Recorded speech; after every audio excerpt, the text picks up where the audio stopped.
Aditi, is my voice is audible? Aditi?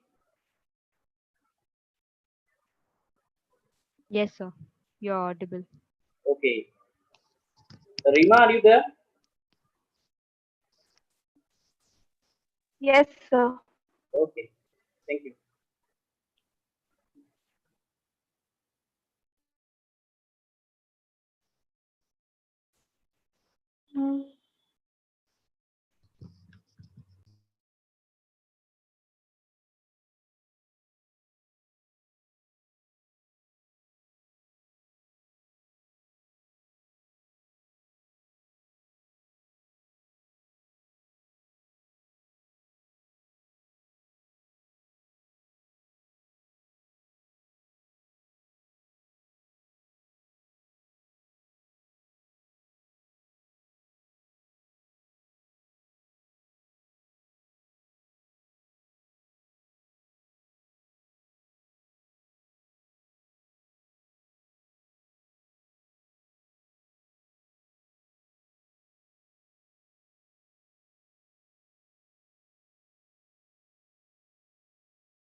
Yeah. Good morning, sir. This is Professor Rohit from IIM, sir. Is my voice is audible? Hello, I can hear you. Yes, yes. Okay. Okay. Thank you, sir. Sure. Thank you, sir. Sure.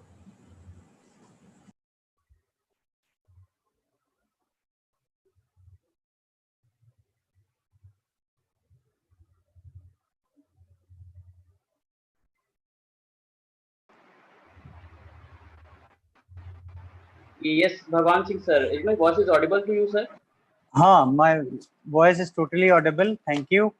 Thank you, And sir. am I audible? And Yes, sir. Yes, sir. You given are to audible. all of you? Yes, sir. I am also. I could not see myself. That is what I am trying. No, we can see you, sir. Okay. Okay. Thank you. Okay. Thank you, sir. Thank you.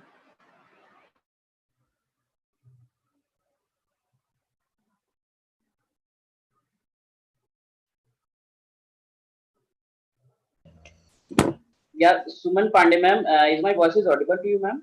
Yes, yes, I can hear you. Okay. Can you hear me? Yeah, yeah, yeah. Sure. Yeah. We can hear you. Okay. Yeah. Echo हो जाएगा।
Good morning, Hoda sir. Is my voice is audible?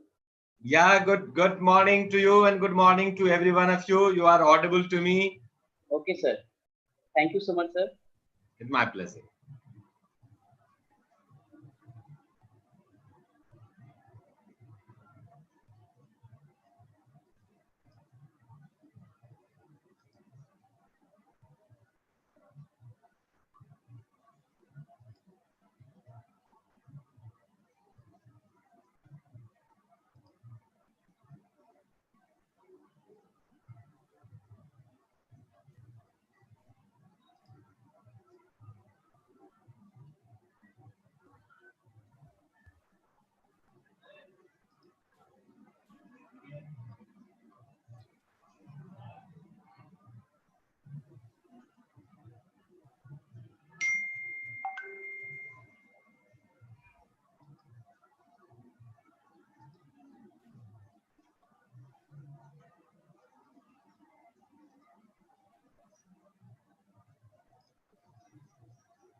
Naik sir, is my voice is audible, sir?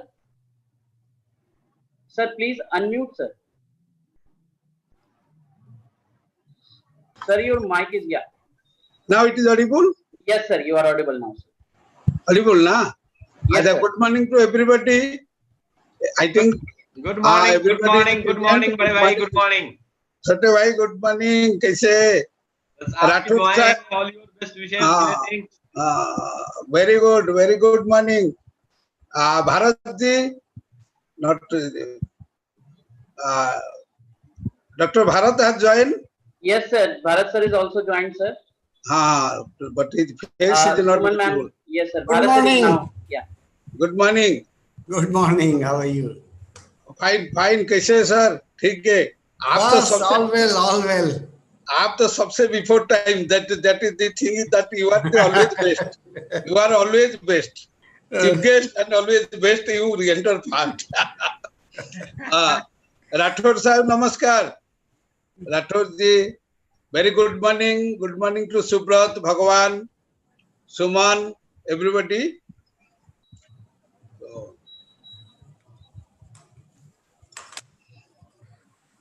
So, sir, can we start the session now, sir? Hi, everybody is there. There is no problem. I think Rathod sir is also there. Rathod sir, is my voice is audible? Yes, I am Rathod on sir, the- I've seen those. Yes, sir. Rathod sir Yeah, are yeah, there. Yeah, Rathod sir is there. Yes. So, yeah. So, can we start now, sir?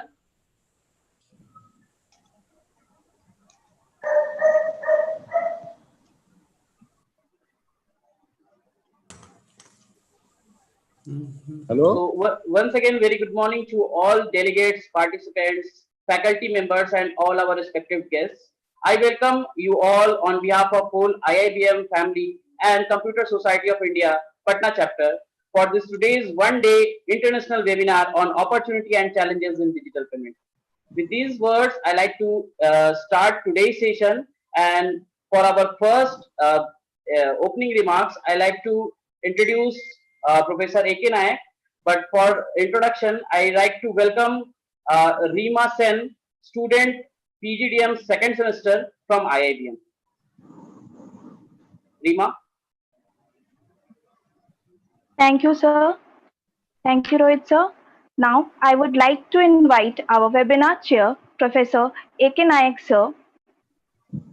Before proceeding further, I would like to introduce Professor A.K. Nayak, sir.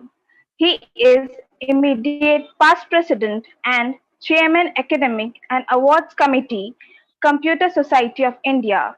He is the director of Indian Institute of Business Management, Patna. He is having more than research and administration in the field of computer science, information technology, and management. He is the former president of ICT section of Indian Science Congress Association. Professor Nayak sir is the fellow of Computer Society of India, International Society for Research and Development, UK. Professor Nayak sir is associated with the academic programs of more than 40 universities, represented as the expert member in several bodies of Government of India and state governments. He has authored 162 papers, 12 books, edited 9 books, 10 proceedings of national and international conferences, received many international and national awards. Professor Nayak sir has worked as expert member of CEDTI Government of India, reviewer of DST project, and many more. At present, Professor Nayak sir is the member of Board of Studies of Computer Science and IT, AICTE, Government of India, and member of Bureau of Indian Standard, Government of India. Professor Nayak sir has visited abroad in many assignments, including participation in SEAARC Executive Council meeting at Colombo. He has received several national and international awards, including Dr. Abdul Kalam Gold Medal Award and 2 Lifetime Achievement Awards in 4 months. Professor Nayak sir has also worked as President, Vice President, Honorable Secretary, Division Chair, Chairman, Nomination Committee, Membership Committee, Conference Committee, Internal Audit Committee, Election Committee, Chapter Bylaws Committee, SIG Committee of CSI.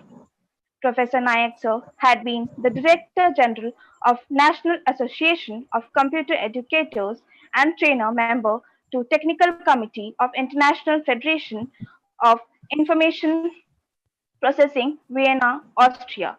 With these words, I would like to welcome Professor A.K. Nayak sir. Over to you, sir. Thank you very much. Am I audible, Rohit? Rohit? Yes, sir. Yes, sir. You are audible. Okay. Thank you very much. Very good morning to all of you, and welcome to this international webinar on opportunities and challenges in digital payments. The most respected, honorable chief guest of today's webinar, respected Dr. Bharat Bhaskar, the director of the Indian Institute of Management, IIM Raipur, the president of today's webinar, my beloved younger brother, Professor M.N. Hoda, the vibrant and dynamic and young director of Bharati Vidyapith Institute of Computer Applications and Management, New Delhi, the guest of honor, Dr. G.S. Rathore, the head and former dean of UP Autonomous College, a college of the more than 110 years old and very learned personality. The keynote speakers of today's occasion, Mr. Subrata Sarangi, professor of the Mudra Institute of Communication, Ahmedabad, and our invited speakers, Dr. Bhagwan Singh, the professor of management of Central University, Jharkhand, as well as the in charge of the finance officer in charge of the Central University of Jharkhand, and another invited speaker, Dr. Suman Pandey from the Postek, South Korea, and other respected dignitaries and invitees to this webinar. Apart from that, more than 300 registered delegates and participants registered to this international webinar, out of which 70% of the participants are out of the Bihar and Jharkhand state. We are having few participants who are from the abroad also. I congratulate each of you, as well as I welcome each of you to this August webinar. Welcoming our honorable chief guest of today's occasion, Dr. Bharat Bhaskar, who need not require any introduction because everybody knows once a person elevated to the post of the director of the Indian Institute of Management, the institution of excellence in promoting the management studies of the nation, as well as having the great recognition in the international areas. So there is no need of introduction, but it's a formality to welcome him as our chief guest. And Dr. Bharat is such a personality. How can I express my gratitude and thankfulness for his gracious presence? Whenever the Computer Society of India needs his guidance, his participation, his patronage, he is always available there. A multi-dimensional personality and a management expert of the international stature, and having the former director in charge of the IIM Lucknow, one of the IIM Indian Institute of Management of Excellence, and so far as the academic pursuit is concerned, and having the experience in all the concerned areas, whether he serves as he's a great author, he's an evaluator, he's an administrator, and whatever the adjective can be added, and I think he fulfills to equip with all the adjectives that is required in the areas of the education in general and management education in particular. And I am very happy. He is also a fellow member of the Computer Society of India for his kind patronage to the Computer Society of India and for his continuous guidance and association. The Computer Society of India has honored him with the Fellowship Award in the 52nd Annual Convention of Computer Society of India, which was held at Science City of Calcutta. A man of such stature and who is our well-wisher as well as always very helpful to the Computer Society of India. Sir, on behalf of the Indian Institute of Business Management, the host institution, a institution having the credential of 41 years of its inception, got established in 1979, and having a associated and allied with a very big educational group, having its sister concern, Dr. Zakir Hussain Institute, and having the two universities at the northeast part of the country, as well as having the offices at 8 locations of the country. On behalf of this institution and its management committee, as well as on behalf, my own behalf, and behalf of the Computer Society of India, the largest professional and apex body of all the computer science and IT professional of the country, but unofficially in the world also, having more than 1,25,000 members and having 81 branches at different parts of the country and having more than 500 student branches. And on behalf of its executive committee, I extend my millions of gratitudes and billions of thanks for your gracious presence and for your kind consent to inaugurate this auspicious webinar. In the same time, I welcome my younger brother and beloved younger brother, Professor M.N. Hoda, who is very dynamic and vibrant, and being the capacity of the director of the Bharati Vidyapith Institute of Computer Application and Management at Delhi, one of the leading group in the country, and having the due recognition in the international forum also, and very dynamic in that sense. You will be very much astonished. He is so much connected with this online platform.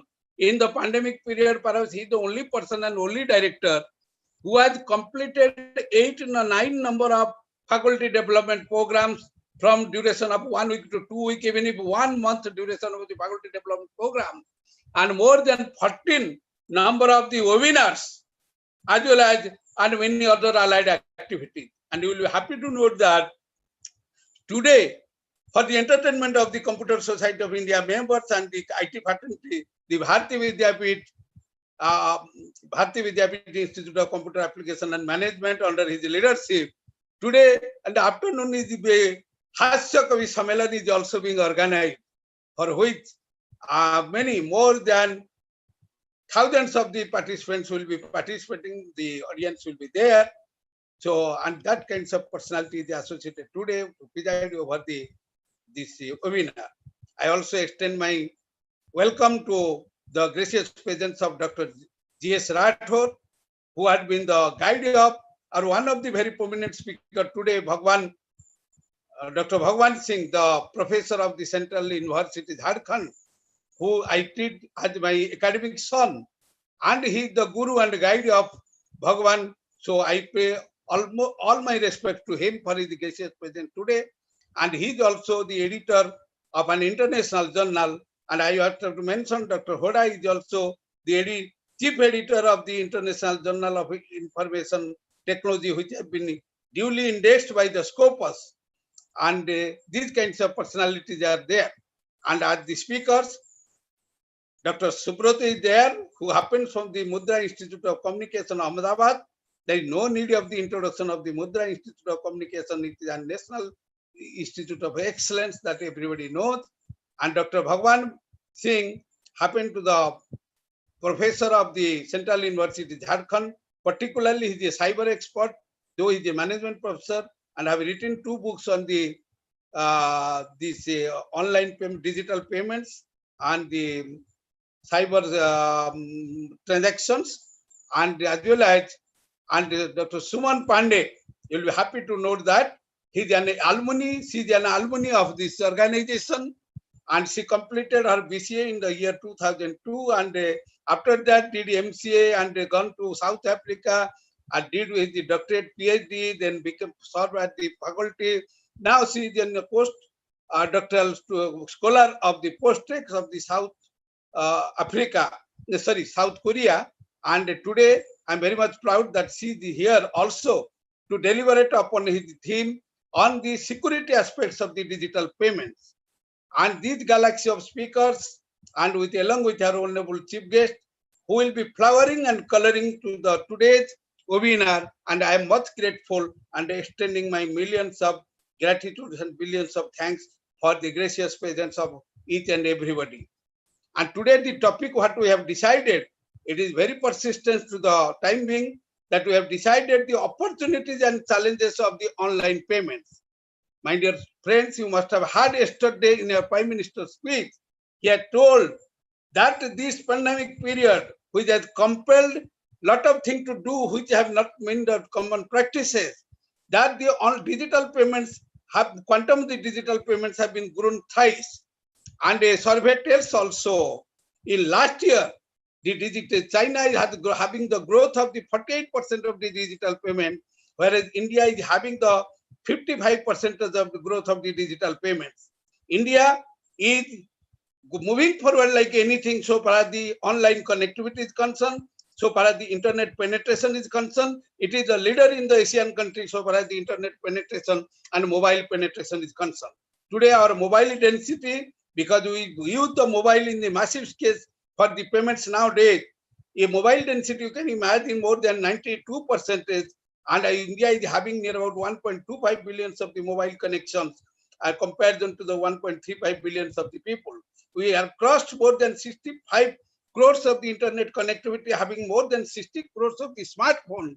So which is rapidly speeding the speed of the India, so to start to have do everything in the online platform, on the digital platform. Under the Digital India policy, where every citizen had to be empowered with the digital literacy, that is the purpose is that to make the best utilization of the e-governance, under which project we do consider services at the doorsteps of the citizen. Services will be at the doorsteps of the citizen only when the citizens will have the awareness, citizen will have the empowerment to using the digital tools and techniques for their benefits and for getting the optimal utilization of these services. Keeping the view of all these things, everybody must have known that after the demonetization, we have our attraction and our attention have been attracted towards the digital mode of payment, and it has been tremendously increased after the demonetization, and we have gone towards that. And today we are using varieties of platforms that there is nothing more to be discussed, whether you tell we are using the very, and the timing is coming. What is the future trend will be coming? The future trend is that we are leading towards a complete cashless society. And even if a complete cashless society will not be possible, but the thing is that majority of the transaction will be held to the cashless mode. And the thing is that the future trends, what the future trends will be there. So we'll be having the contactless transaction. We'll be having the contactless transaction, and many modes will be coming for the transaction apart from these kinds of modes what we are using today in the form of the credit card or a debit card, in the form of the API, in the form of the USSD, unstructured supplementary service data, and in form of the Aadhaar-based, Aadhaar-enabled payments, and on form of the point of scale payments, and all these things what we are traditionally using, and whether it is Paytm or Phone Pay or Razor Pay or whatever things might be. But what we are visualizing and what we are expecting in the future days come very soon, how we can be making the payment, contactless payment, by using the durable, माने जो कपड़ा हम पहनते, जो चीज हम पहनते हैं, जो यूज करते हैं, we can have the intelligent cloth, we can have the watch, and we can have the shoes, and we can use these devices for making the payments also. You know, the USSD has been also providing the sampling, because everybody don't have the, because there are a lot of challenges in the Indian society, because our people say 70% around the people are living in the rural area, don't have many, we don't have the 100% smartphone connectivity or the internet connectivity. That is why USSD system is providing the things. Even in ordinary phone, you can have the payments by just using the that star 99 hash and all these things. And the thing is that an ordinary phone, ordinary mobile, we are being able to pay. But the thing is that future, what I'm telling, we can able to make the payment to the wearable commodities and wearable things, things, that the dress, that the watch, that the shoe, and what we are thinking. And the another thing is it going to do that how this distributed payment system will be transformed and how quickly it can be done, at from the various locations. The payment can come to a single location. In that direction, a lot of work is being done, and it will be very much feasible in the near future. And RBI has also taken some of the consideration recently that in the national electronic fund transfer system which is being done, and sometimes we are waiting for 2 hours, 3 hours like that. RBI has taken a guideline that how within half an hour these things will be settled. That is another thing. Lot of measures have been taken, and all the storage payment data is to be stored and for the future use. These kinds of number of and the master directions are being also given by the RBI for the prepaid payments, and all these things are being happening. And there are tremendous things will be happen. Let us hope that these are the very much opportunities that is coming ahead, coming together. But the challenges are there, definitely our connectivity. But one of the very interesting things that we are having the broadband connectivity at the Gram Panchayat level. 6,60,000 villages are there. But Honorable Prime Minister has announced yesterday, and the IT Minister announced by the end of this year, 100 villages, 1,000 villages will be also connected by the fiber optics to provide the broadband connectivity. And by 1,000 days, as yesterday the Prime Minister has announced, in the Lal Killa, the total country 6,60,000 plus villages will be connected by the broadband connectivity and fiber optics. If these things happen, so I think that the time is not so far, so that India can move forward to having a complete cashless society. If complete cashless society cannot be possible, at least we can achieve about 80% of the cashless society in the future days to come. Many experts are there, and they can deliver it in better way. They can tell you better way. I have just introduced the theme, and with this, and welcoming once again all the dignitaries who are assembled today and present today, along with all the participants, more than 300 participants who are watching to the direct connectivity, as well as to the parallel mode of the live Facebook, as well as the live YouTube. I welcome you, welcome everybody to this August webinar, and I extend my thanks and gratitude for the gracious presence of so big gathering. Thank you very much. Thank you so much, Nayak sir, for your pleasant words. With these, we will move forward for our inaugural session, and for that, I like to invite Aditi Singh, student PGDM, second semester from IIM, to introduce our today's inaugural speaker. Thank you, Rohit, Yes. for this opportunity. Now I would like to invite our chief guest for the webinar, Professor Bharat Bhaskar, sir. And before proceeding further, I would like to give an introduction about the chief guest. So, Professor Bharat Bhaskar is current director of IIM Raipur. Before joining IIM Raipur, he was associated with IIM Lucknow for over 2 decades, having served in various capacities, including being the acting director of IIM Lucknow in 2015. His areas of expertise include digital commerce, data management and analytics, recommender system, and digital transformation. Sir has a book which is Electronic Commerce, Framework Technologies and Applications, published by McGraw-Hill, has a globally acclaimed following and is in its 4th edition. Sir was also awarded the prestigious Best Director of Business School Award at Decision Science Institute, USA, in the 12th Annual Conference of Indian Subcontinent Decision Sciences Institute in December 2018. Dr. Bhaskar has almost 3 decades of international experience in industry, research institutions, teaching, management development, and consulting. Sir has spent 2 years working in the leading research establishments in USA, including 7 years with Goddard Space Flight Center of NASA, Maryland. Over to you, sir. With these words, Namaskar. sir. Yes. And good afternoon to all of you. Thank you, Professor Nayak, for inviting me, Thank you, and sir. Aditi Singh for kind words or introduction. Also, let me address the eminent personality, Dr. Hoda, who is also present here, and all my colleagues. As computer society has always been close to my heart, having my basic education in a computer discipline, also being in a management, although in a management school, but always closer to information technology arena and teaching and researching in the field of the digital transformation, electronic commerce and network computing, etc. and so on. I always remain a computer scientist at heart, although working as a professor of management information system in various Indian institutes of management and so on. Now, as the topic you have chosen today is extremely important because this is what is actually a need of our, especially because of the COVID pandemic which is around us. The COVID pandemic has suddenly brought electronic commerce, or what we call the digital business today, to the fore, because there are no other alternatives left to the people in such an environment where you want to remain healthier, safer, as well as conduct businesses. Now, if you've seen, such pandemics always create an opportunity, and these are the opportunity for transformation.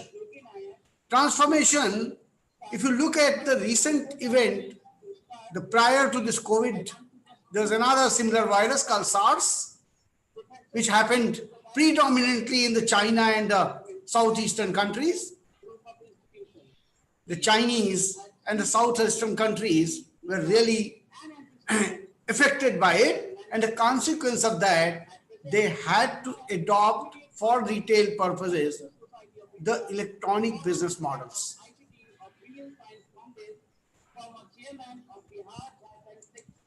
And when they decided to adopt this electronic commerce model, many businesses were born.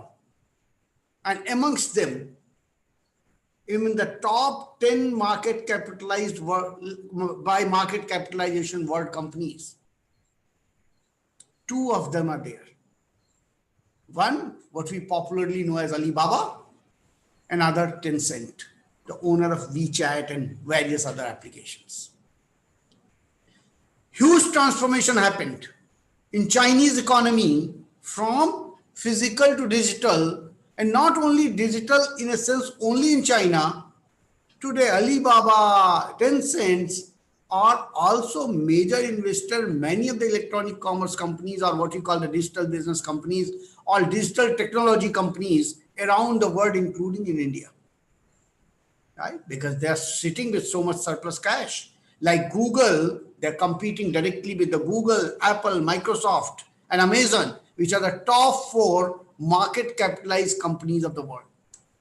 And here is a other 2, the IT companies belonging to China, the Tencent and Alibaba. And both of them aggressively investing across and owning the digital transform business. The reason all these companies have now dominated from 2010 onward era, the whole market economy of the world, because the platforms are coming up in the electronic commerce arena. Right? The whole business has transformed itself into the electronic commerce platforms. What is a platform? Platform is where the markets are. After all, in the past, when we talk about the marketing and management and so on, we fundamentally say the business happens where the people are. And you need to gather those people, and you see in variety of ways those people are gathered. The original, traditional way of gathering people was the markets, meaning those weekly bazaar around the villages, towns, etc. and so on, which became these concentrated town centers called various shopping streets. Right? Every city has a chowk in India. The idea is a chowk, there'll be enough shopkeepers and enough buyers, and that's the platform. The chowk becomes the platforms. They may be known by a variety of names, but ultimately they were the market makers or the platform for the physical world markets, which got further next level of transformation in form of shopping malls. Right? People wanted more comfort, more style, etc. and so on, and the rise of malls happened across the globe. India was also not untouched. If you see post 2000, the whole of that chowk business, or what we call the market business or the street market business, began to get concentrated in the meantime, while this was happening, while we were talking about dot-com bust in 2000 to 2002, 2003 period, the web itself was transforming happily into what we call the participative web, or more commonly, since we're all computer science technology people, so we can talk Web 2.0. That transformation of Web 2.0 made it a market platform because it became a conversational web. Prior to that, web was one-way web, or a one-way transmission of information. Here, the participants, like in a regular platform or a marketplace, can converse in two-way fashion, peer-to-peer, customer to customer, customer to business, business to customer, including they can create their own content. Like in a weekly bazaars, is the customers whom you call customer or shopkeeper is not a traditional shopkeeper. The farmer also brought and put his vegetables, wheat, rice, paddy, etc. and so on, whatever they wanted to trade. The participative thing is required for markets to happen. And that's exactly what happened in Web 2.0.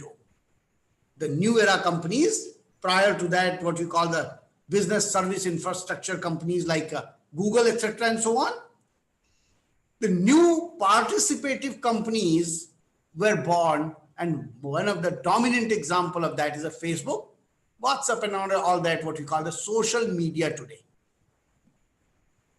The moment these companies came in, the smart players of that one-way transaction in retail also learned and quickly became a participative.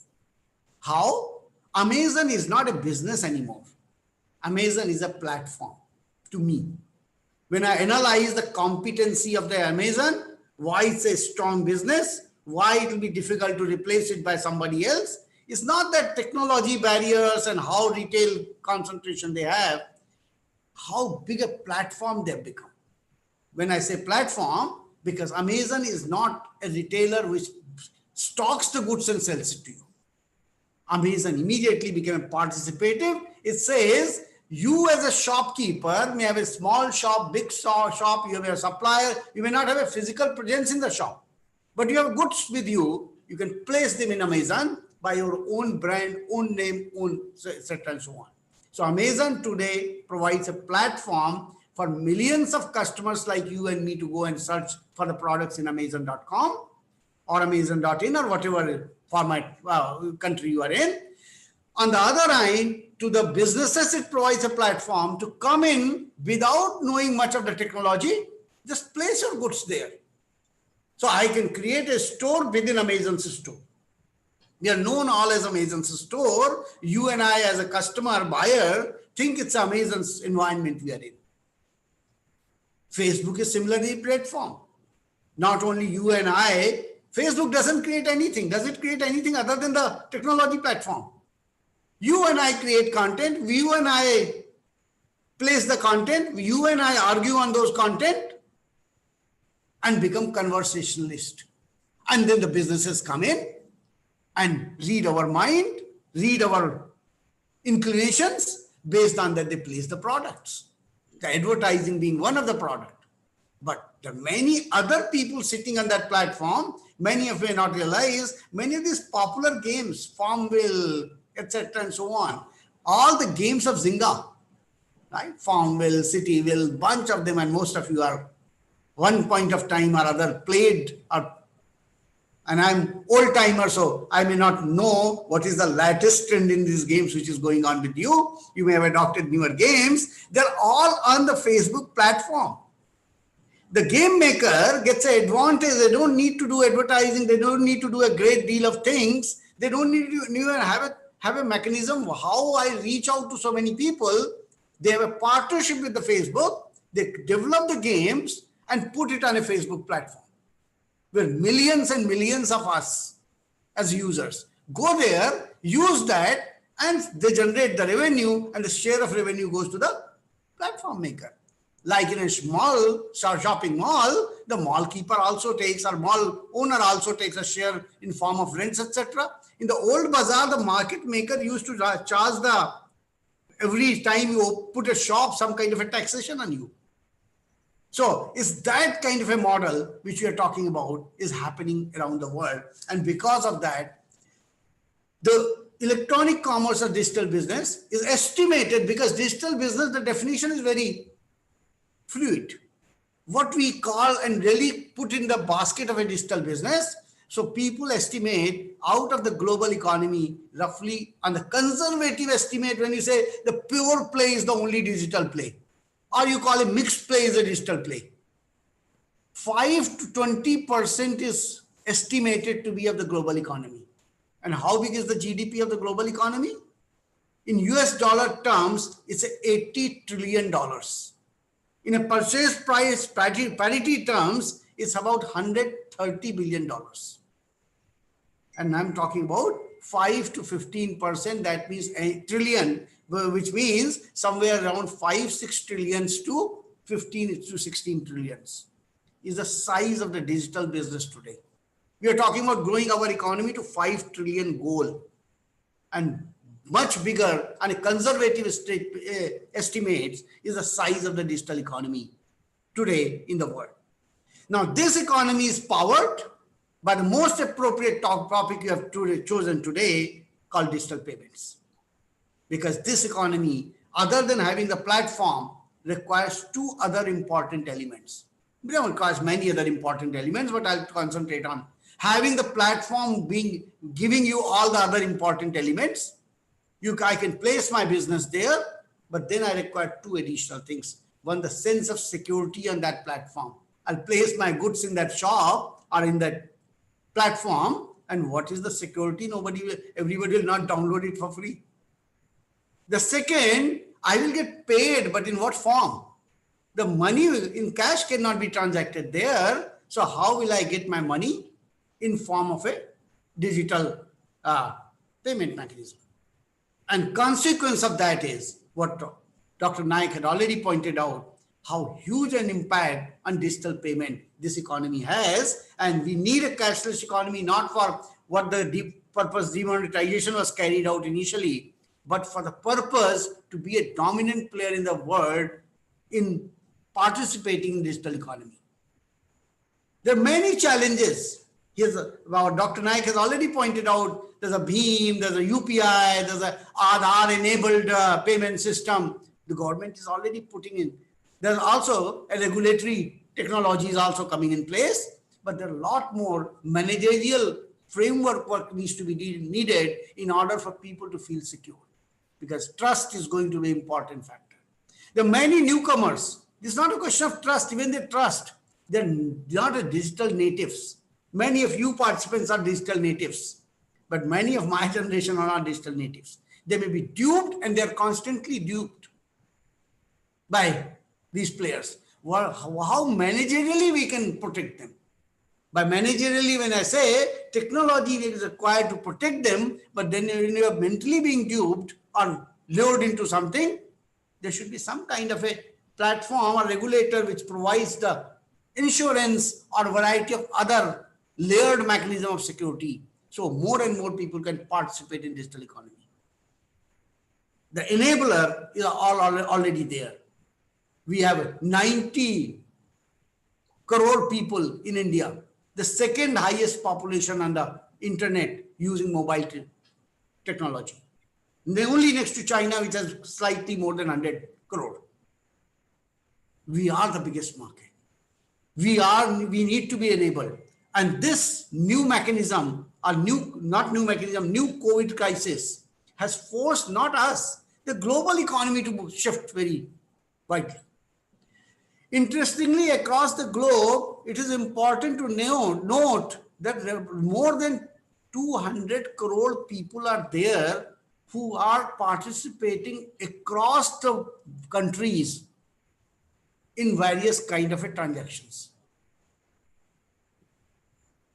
That means for our businesses, if we are enabled on digital payment, providing the safety, security framework, etc., and so on, not only our own population, the global business can go on. You have noticed one of the wonderful things has happened in education sector, that suddenly it was difficult for IIMs and most of the other institutes to get the executive training participants from abroad, because who will travel, and they have to think in terms of travel, visa, conditions in India, etc. and so on. Many of our participants are actually now coming from abroad, because in online executive education program, it doesn't matter whether you are sitting in Dubai, whether you are sitting in Europe, whether you are sitting in Eastern Europe or in India. So we are attracting, and that means there's a wider opportunity which has been opened. Of course, it requires key element where people have to feel secure on online payment mechanism. Today's is a great opportunity. You have gotten a galaxy of great technology people. I'm sure they will be deliberating on multiple of these issues, upgrading the status of our students, our newcomer, our researchers, etc. and so on. So in future, we can be able to address these issues and drive India on that path to have a bigger pie of the digital economy, not only have Alibaba and what you call the 10 cents dominating the top 10 economies. Here is our opportunity to create or power such companies which will be the top 10 market capitalized companies in the world, because digital has no boundaries and no limits. With this, I end my talk. Thank you very much, and I hope you all have a fruitful deliberations. I would also like to excuse myself because at 1 o'clock I have to participate in another webinar on new education policy with the secretaries of various states and so on. So I'll have to beg your pardon that you will excuse me, and I'll be logging out or exiting out without being benefited by your deliberations. Thank you very much. Thank you very much, sir. Thank you very much, sir, for your kind words as well as the excellent deliberation. And definitely our members will be very much benefited. And we do expect your continuous cooperation in future also. As I feel as a mixed expert of the computer science, IT and management, you are having a long role to play and help the Computer Society of India in a great extent. By your cooperation and help, I do believe that we will be speeding the Computer Society of India to achieve the scale of excellence in the future days to come. Thank you very much. Thank you so much, sir. With these, we are now head towards our presidential address. And before we proceed, let me introduce our today's presidential speaker, Professor M.N. Hoda, sir.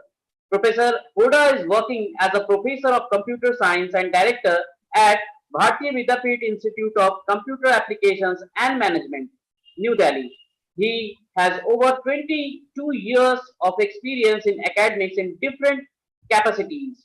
Prior to joining the academics, he has initially worked with corporate as a software engineer.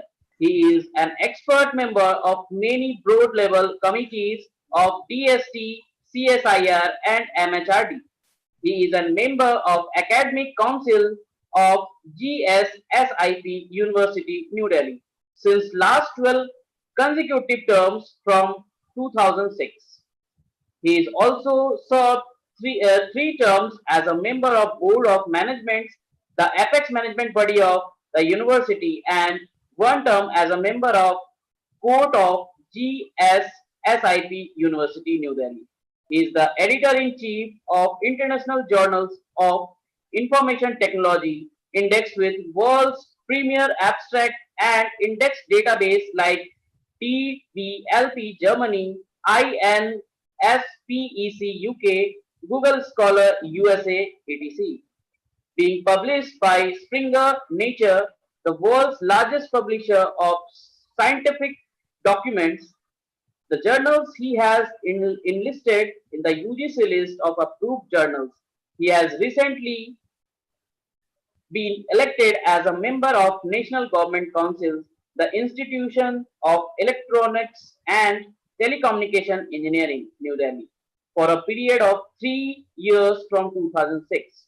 With these words, I like to welcome Professor M.N. Hoda, sir, for the presidential address. Thank you very much.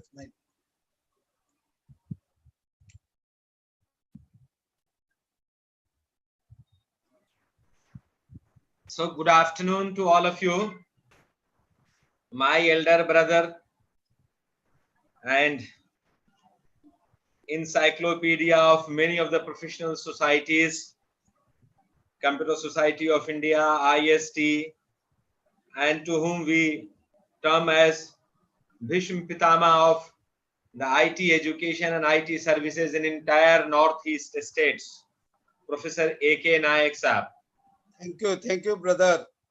Honorable Chief Guest, Professor Bharat Bhaskar ji, Guest of Honor, Dr. G.S. Rathore ji, and respected speakers who will be talking after this inaugural session, Professor Subrat Sarangi, Professor Bhagwan Singh ji, Dr. Suman Pandey, and our own CSI man in North region, Professor Shams Raza, and all the faculty colleagues from this esteemed institution to which I have visited multiple times only because of Professor Nayak and my very beloved and old friend whom now we can't meet, but his memories are with us, Professor Uttam Babu, and all the participants from different parts of the country and abroad.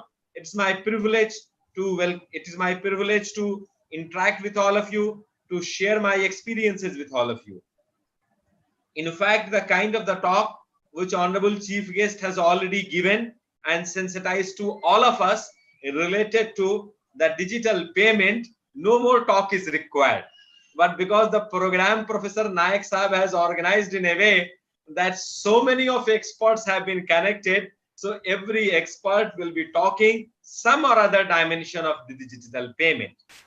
My dear friends, let me tell you first that in last almost 4-5 months, if you see particularly, and in last 5-6 years, Professor Nayak has organized so much of conferences, so much of webinar, so much of program that he has become a kind of repository of all these programs, and everyone from the country wants Professor Nayak in one or other form connected with his or her program. So salute to you, sir. And that's how I keep on saying that, see, this spirit must be alive. And this spirit has so beautifully narrated by a poet कि जो सफर की शुरुआत करते हैं वो मंजिल तो पा ही लेते हैं, जो सफर की शुरुआत करते हैं वो मंजिल तो पा ही लेते हैं, क्योंकि अच्छे मुसाफिर का तो रास्ते भी इंतजार करते हैं. क्या बात है. Thank you very much. Spirit alive. It's a wonderful spirit of engaging people, that too proactively for the purpose of learning. And I personally believe that learning must continue despite all and multi-dimensional disruptions in and around our society. My dear friends, the topic of today's webinar is opportunities and challenges in the digital payment.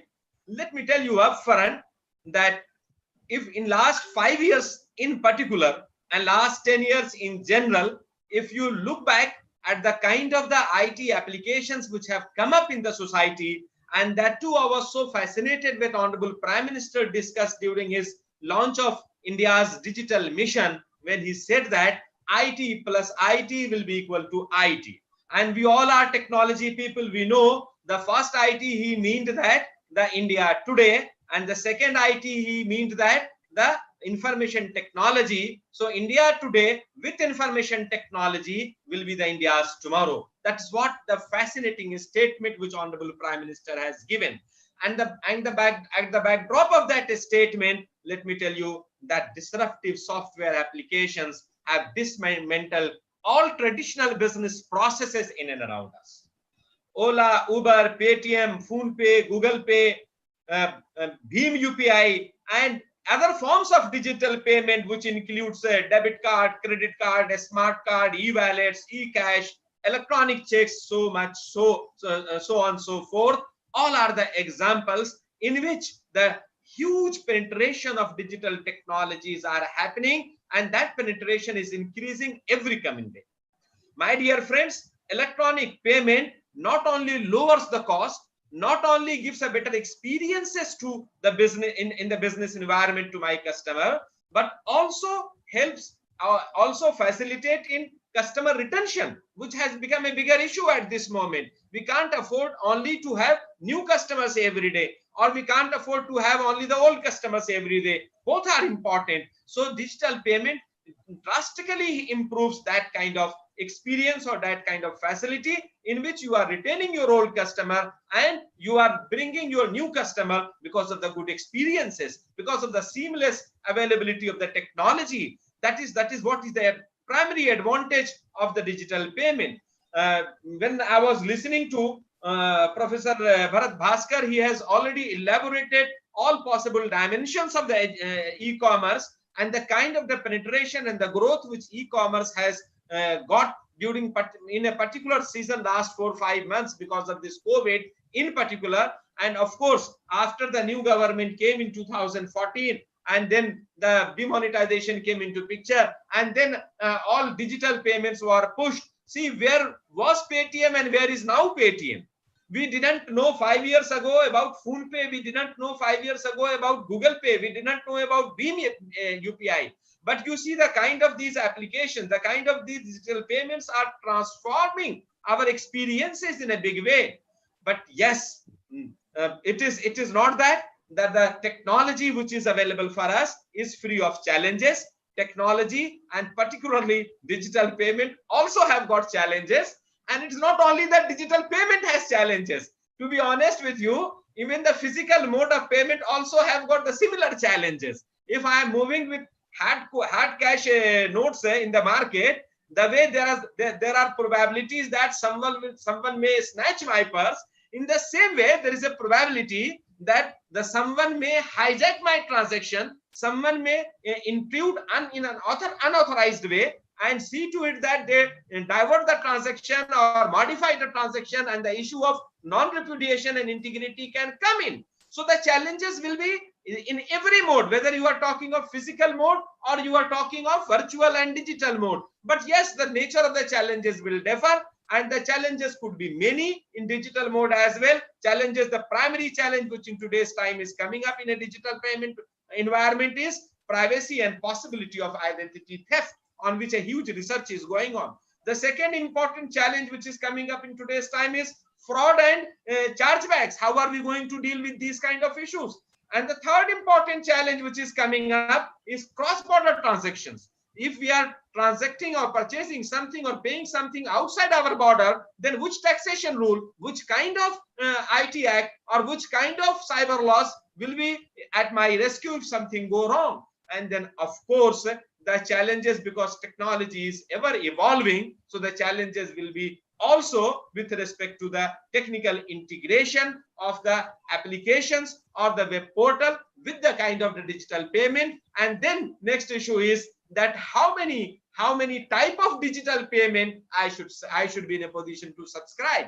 Whether my one particular payment, say for example, I have got one debit card and then one debit card of one bank will be in a position to be accepted universally or not. Or maybe I have got only Paytm account. Will my Paytm be in a position to be accepted universally or not? So these challenges will keep on coming, but nevertheless, we should not be afraid of the challenges. As I have already sensitized you, that challenges are there in physical mode as well.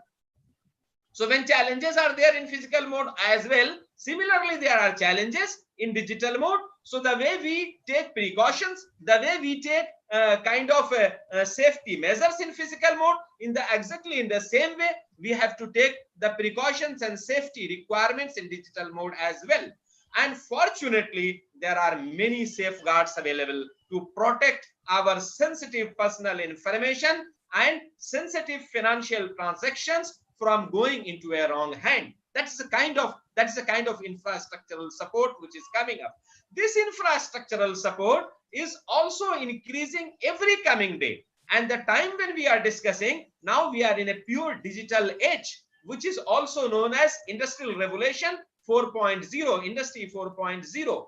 And the beauty of the Industry 4.0 is that we are talking now that the business processes are evolving, because I have already sensitized you that the kind of the disruptive applications which are coming every coming day has dismantled entire traditional business processes. So if a business process was very successful maybe 10 years ago, 20 years ago, or maybe entire last 50 years, are no more successful business practice. So the business processes are changing, and the beauty of Industry 4.0 is that business processes are evolving every coming day, and the technology revolves around the changing business process. Till Industry 3.0, business process used to remain same and the technology used to change. Now, of course, the technology is also changing, but business process is also changing, and the technology keeps on revolving to provide facilitation and support to the changing business practice. That's the beauty of infrastructural support with the help of Industry 4.0. And believe me, if you go to any good journal in the domain of financial transactions, cyber security, or kind of e-frauds, etc., you will realize that huge researches are being done in the domain of hyper connected world, that how to ensure that hyper connected world are going to be made safer and safer, how to ensure that the banks in general and Indian banks in particular will have the significant disruptions, consolidations, and related application which can keep them relevant in the changing business environment. Huge disruptions are occurring even at point of sale. So how digital disruptions which are happening at point of sale is going to have positive and negative impact on e-commerce. A huge research is happening in that particular domain. So much so that entire regulatory framework is also changing to a kind of digital environment. That's the kind of situation, that's the kind of mindset which we are expecting. But the bottom line will be that we have to ensure that our people who are dealing with the financial transaction should change their mindset, start using technology judiciously. We should be in a position to control the technology, not the technology should be in a position to control us. I will give you a quick example and we'll conclude there. And the quick example is, when we were students, everyone has got had hobby of writing diaries. When we were a student, we used to write diaries. And when anyone used to read our diary without our permission, we used to become mad. How dare you read my diary without my permission? But see the kind of the changing attitude in today's time. If people post their personal information on Facebook, and if no one reacts, understanding that it's the personal information of what to react, then people write another post. Are everyone sleeping or what? No one is reacting, no one is giving like. So that is the mindset which has changed. I appreciate that, but at the same time, try to give you a caution that while you are trying to give information and in a public domain, be cautious enough. There are all kind of people. I have seen particular case that a family from Delhi went to Shimla, and before going from Delhi to Shimla for a vacation trip, maybe a month before, started writing on Facebook, so and so month, so and so date, I will be moving to Shimla, so and so, and then when they started moving to Shimla, they wrote that now I am at Patna top, will stay night here. Then next day they wrote that I am at so and so place, I am at so and so place. You are at Patna top, going to some place, having dinner and enjoying the vacation, but the thefts were at your home, burgling inside your home, taking all your valuables from your home. So my dear friends, let's first understand that when we are going to use technology, to which extent we should publicize our information, to which extent we should privatize our information, that decision is in our hand. And that's how I say, if you have not taken care of this particular aspect, this great poet has simulated this situation very nicely and says that, जो चाहते हो चिरागों को हम सफर रखना, अगर technology में आपको कोई फ्रॉड ना हो जाए, अगर आप ऐसा चाहते हैं कि आपकी टेक्नोलॉजी आपके साथ हमेशा चले, तो जो चाहते हो चिरागों को हम सफर रखना, जरा हवा के इरादों पे भी नजर रखना. बाहर जो हैकर्स और इंट्रूडर्स बैठे हैं, उनके इरादों पे भी नजर रखना. जो चाहते हो चिरागों को हम सफर रखना, जरा हवा के इरादों पे भी नजर रखना. अब उजड़ गए हो तो ये शिकायतें कैसी, कहा था किसने कि तूफान की जद पे रहना. तो मैं अपने दोस्तों को ये बताना चाहता हूं कि हमें टेक्नोलॉजी जुडिशियस तरीके से हमारे कंट्रोल में यूज करने आनी चाहिए. हमें ये समझना चाहिए कि जो सिस्टम की वल्नरेबिलिटीज है, before using the system we should plug all vulnerabilities. We should ensure that right security mechanism has been enforced. We should see to it that we are not fascinated or tempted to open every mail or every kind of information which we receive on SMS or which we receive in email in today's time from the hackers or intruders.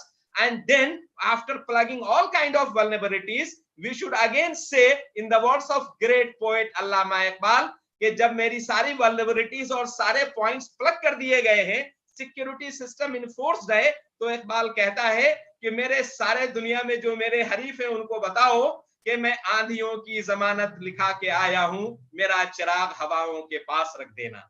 मैं जो transaction कर रहा हूं, मैंने चारों तरफ से अपने ट्रांजैक्शन के वल्नरेबिलिटीज को फिक्स कर रखा है, मुझे कोई खतरा नहीं है। जैसे कि जब आप मार्केट में जाते हैं तो अपने रुपए पैसे नोट्स को संभाल कर रखते हैं कि कोई पिक पॉकेटर, कोई स्नैचर आपसे छीन न ले, exactly in the same way आपको अपने सारे डिजिटल इंफ्रास्ट्रक्चर को सेफ करके रखना पड़ेगा। अनड्यू फैसिनेशन नहीं होना चाहिए। मैं इसी पे कंक्लूड करूंगा ये कहते हुए कि बिहार की जमीन से जब कोई प्रोग्राम होता है, नायक साहब मुझे इन्फॉर्म करते हैं, मैं पूरी दुनिया में अलग अलग यूनिवर्सिटीज के प्रोग्राम में बोलता हूँ, बातें करता हूँ, अटेंड करता हूँ, पिछले 25 साल से यही काम है, लेकिन बिहार के प्रोग्राम में कम मौका मिला।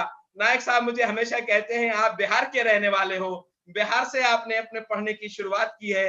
मैंने आर के कॉलेज मधुबनी से मेरा 12th क्लास करके अलीगढ़ मुस्लिम यूनिवर्सिटी पढ़ने आया था। उसके बाद बिहार का कनेक्ट हमारा डिस्कनेक्ट हो गया, एक्सेप्ट के साल में 1-2 बार कभी बिहार जाए। तो जब बिहार का प्रोग्राम होता है, मुझे लगता है मैं अपनी मिट्टी में जा रहा हूं और अपनी मिट्टी से पूरे देश को एड्रेस करने की कोशिश कर रहा हूं। Becomes a matter of pleasure, becomes a matter of honour, becomes a matter of privilege for a speaker like me, and want to conclude on this note कि end of the day जब programme खत्म होगा, कोई आपसे ये नहीं पूछेगा my dear friend कितने अच्छे स्पीकर्स थे, कोई ये भी नहीं पूछेगा कितना अच्छा ऑर्गेनाइजेशन था। तो सक्सेस और failure of programme are not going to be judged on the parameters that how good the speakers were, how good the organization was, how timely the program was managed. Rather, the success or failure of every program will be judged only on one account: what was the takeaway? Did the program, after attending the program, did the participant get something, and that something changed their way of life? तो अगर ये एक छोटा सा message ले लें कि हम टेक्नोलॉजी को जुडिशियसली यूज करेंगे, टेक्नोलॉजी हमें कंट्रोल न करे, हम टेक्नोलॉजी को कंट्रोल करें। हमें ये डिस्टिंग्विश करना पड़ेगा कि मेरी प्राइवेट इंफॉर्मेशन क्या है और पब्लिक इंफॉर्मेशन क्या है। जैसे हम डायरी छिपा के रखते थे, वैसे अपनी पर्सनल डायरीज छिपा कर रखते थे, वैसे हमारी फाइनेंशियल ट्रांजैक्शन की इंफॉर्मेशन भी आज हमें छिपा के रखनी चाहिए। अगर इतना मैसेज भी आप ले लें तो बहुत बड़ी बात होगी। Thank you so much with this note कि ये जितना भी प्रोग्राम नायक साहब करते हैं, IIBM करता है, IIBM बहुत मेरा फेवरेट इंस्टीट्यूशन है। जब मैं पटना जाता हूं तो मैं कह के जाता हूं IIM आ रहा, IIBM आ रहा हूं। जो भी प्रोग्राम है, इनका एक ही पर्पस है, हमें अंधेरे से उजाले की तरफ लाना, हमें इग्नोरेंस के डोमेन से नॉलेज की तरफ लाना। तो ये knowledge sharing, knowledge dissemination process है, हम सबको इनलाइटन करने का काम करता है। और इसके लिए ग्रेट पोएट ने सिमुलेट किया है इस सिचुएशन को कि उजाले अपनी आंखों में महफूज कर लो। उजाले का मतलब पावर ऑफ नॉलेज, आंखों का मतलब अपनी पर्सनालिटी, अपने वे ऑफ लाइफ को इंटरनलाइज कर लो। जो नॉलेज है वो अपनी पर्सनालिटी में इंटरनलाइज करके पर्सनालिटी का पार्ट बन जाए। क्योंकि अगर ये नहीं है तो in absence of knowledge, in absence of education, आपके आगे जो अंधेरा है उसमें चैलेंजेस बहुत होंगे। तो how will you face those challenges? तो पोएट क्या बढ़िया सिमुलेट करता है, वो देखिए कि उजाले अपनी आंखों में महफूज कर लो, बड़ी दूर तक रात ही रात होगी, मुसाफिर हो तुम भी, मुसाफिर हैं हम भी, किसी मोड़ पे फिर मुलाकात होगी। Thank you so much and thank you so much for having invited me. Wish you all the best for this program. I enjoyed the session of the chief guest as well, and thank you so much, my dear friends. Wish you all the best. बहुत बहुत धन्यवाद छोटे भाई, बहुत बहुत धन्यवाद। आपका ऊपर तो मेरा राइट है, जब बोलते आपको आना ही पड़ता है बिहार में। और बिहार का you are the son of soil. अब मेरे बात पर मेरा जबरदस्त करने पर आपको यहाँ भी आप मकान बनाए पटना में, तो बहुत अच्छा है, बहुत अच्छा। आपने बताया कि बिहार से बाहर मत जाओ, बिहार से जुड़े रहो, तो मैंने कहा ठीक है, घर बना लेते हैं पटना में। बहुत whatever it may be, whether you move north or south, east or west, you can find our Bihar is the best. There is no doubt. तो आपने इतना अच्छा बोले, इतना well described किया। I think the participant must have enjoyed and got lot of things. Thank you very much once again. आज आपका जो महासम्मेलन, हास्य कवि सम्मेलन में फिर हम लोग मिलेंगे आफ्टरनून में, शाम में। बहुत बहुत धन्यवाद। चैट विंडो में लिंक पोस्ट किया है, सारे लोग कवि सम्मेलन ज्वाइन करें। आई इनवाइट देम, 4:30 ज्वाइन करें। कवि सम्मेलन में टेक्नोलॉजी का आदमी हूँ, कंप्यूटर साइंस का स्टूडेंट रहा हूं, आज भी कंप्यूटर साइंस का स्टूडेंट हूं, लेकिन कविताओं के माध्यम से जो चीजें पहुंचाई जाती है समाज में, उसका कोई सब्स्टिट्यूट मैंने आज तक नहीं देखा। तो डिस्पाइट द फैक्ट कि मैं शुरू से कंप्यूटर साइंस पढ़ा, लेकिन कविता से मेरा टच है। आज हिंदी और उर्दू दोनों मंच के सारे बड़े कवि हमारे देश की गंगा जमुनी तहजीब को इंडिपेंडेंस डे के ईव पे आगे बढ़ाने की कोशिश करेंगे। तो 2-2.5 घंटे का प्रोग्राम है, सब लोग अटेंड करें। I take this opportunity to invite to all of you. I will share that link once again in the chat window. आप ये मैसेज दे दिए, कंप्यूटर सोसाइटी ऑफ इंडिया खाली आईटी स्किल लिमिटेड नहीं है, सीए लिमिटेड नहीं है। Computer society of India भारतीय विद्यापीठ का थ्रू में आज कवि सम्मेलन भी ऑर्गेनाइज कर रहा है। This is very great, that's great, very good. चलिए, thank you very much. Thank you so much, Hoda sir. Thank you so much, Nayak sir. With these, we will move forward, and for that, it's a time for guest of honor, and I like to call Rima for introduction. Over to you, Rima. Thank you so much, Rohit sir. Yes, thank you so much, Rohit sir. Before proceeding further, I would like to introduce Dr. Gayat Singh Rathore sir. Dr. Gayat Singh Rathore sir is the Associate Professor and Head Former Dean, Faculty of Commerce, Uday Pratap Autonomous College, Varanasi. He is having 37 vast year experience in teaching and training. Dr. Rathore sir has evaluated 26 PhD theses and having 60 plus research papers and articles with his name. He has also presented 21 international and 69 national paper and published 14 books. With these words, now I would like to welcome our guest of honor, Dr. G.S. Rathore, sir. Over to you, sir. Rathore, sir. Yeah, sir, your mic is muted. So can we unmute, sir? Okay. Okay. Yeah. Now it's audible. Yes, sir. Audible, Yes, sir. Respected Chairman of the International Webinar, Dr. A.K. Naik sir, immediate past President, Chairman, Academic and Award Committee, CSI, Director, IIM Patna, Chief Guest Prof. Bharat Bhaskar, Director, IIM Raipur, President of the webinar, Professor Heman Honda, Director, Bharati Vidyapeeth Institute of Computer Application and Management, New Delhi, Professor Subrat Sarangi, Professor Bhagwan Singh, Dr. Suman Pandey, Professor Shams Raja, Professor Rohit Kumar, Professor Nilesh Narayan Prasad, Professor Gopal Krishna, Professor Ganesh Pandey, and dear participants. In recent years, digital payments have been momentous growth in India in terms of volume. Digital transaction grew from rupee 220 crores in 2013-14 to over rupee 2,000 crore in 2017-18.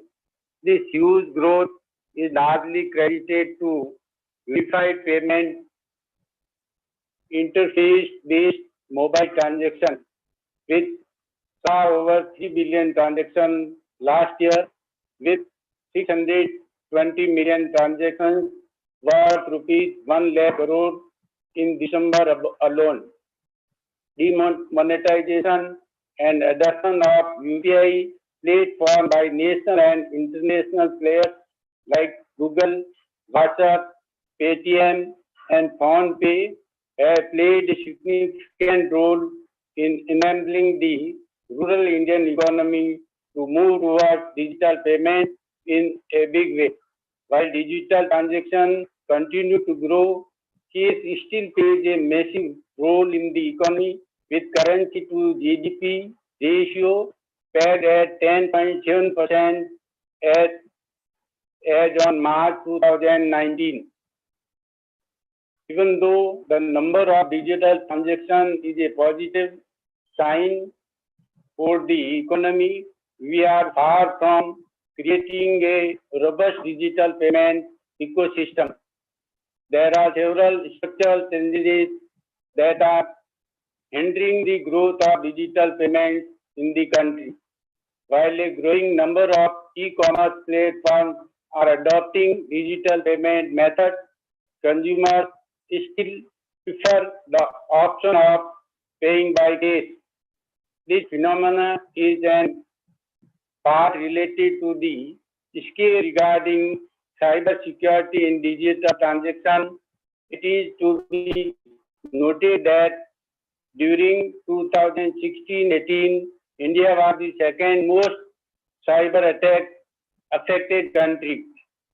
Lack of technological awareness and high risk associated with cybersecurity have kept consumers from adopting digital payment methods wholeheartedly.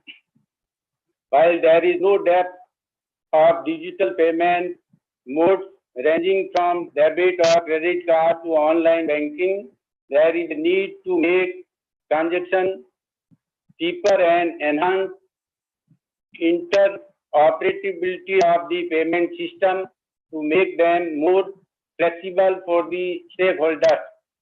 There is not only an opportunity for non-banking companies to innovate, but to also adopt the already available technologies like Aadhaar-enabled payment system, AEPS, which does not involve transaction charges and is consumer friendly. Since the growth of digital payments largely depends on the rising rural population getting connected to high-speed internet and smartphones, it is important for digital startups to focus on secure, consumer-friendly methods in order to build trust and drive adoption. The cost associated with online payment through RTGS and NEFT system have also created a hindrance. These methods are not only expensive but also time-consuming at a time when there are a number of technologies available that offer real-time fund transfer. Startups that focus on technologies providing quicker digital payment solutions to the consumers will have a better opportunity to get ahead in the move to bring the Tier 2 and Tier 3 cities under the digital umbrella. While numerous non-banking entities are focusing on driving digital payments for consumers through incentives, the adoption remains low among the merchants. For around 1 billion credit and debit cards, there is merely 37.22 lakh point of sale terminals in the country.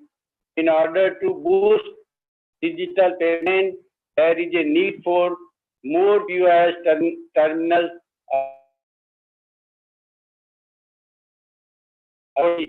merchants can be developed under Atmanirbhar Bharat Abhiyan. In the absence of POS terminals, QR codes can be used to onboard merchants. Since QR code technology is easy to use and does not involve any additional infrastructure cost apart from the smartphone. According to a recent report, the Indian digital payments industry is expected to reach $1 trillion by 2013. The Indian startup ecosystem is expected to play a crucial role in enabling this industry as it is capable of leveraging the opportunities by addressing a multiple of challenges. While India has a robust startup ecosystem capable of addressing these challenges, the government can help accelerate the process through better policies and frameworks. The introduction of UPI by National Payment Corporation of India has already shown a remarkable result. RBI's Vision 2021 is a step in the right direction as it looks to create a robust digital payment ecosystem by moving towards a case-like economy. These measures are in sync with the government's Digital India initiative, and it will also enable its financial inclusive goals. The COVID-19 pandemic situations are further increase in digital transactions, and I believe Government of India is firmly committed to improve digital payment system. This belief gets further resolved with the recent unveiling of submarine optical fiber cable connecting mainland India with Andaman and Nicobar Islands. On the eve of Independence Day, PM Prime Minister announced 1,000-day target to connect all villages of India with optical fiber network.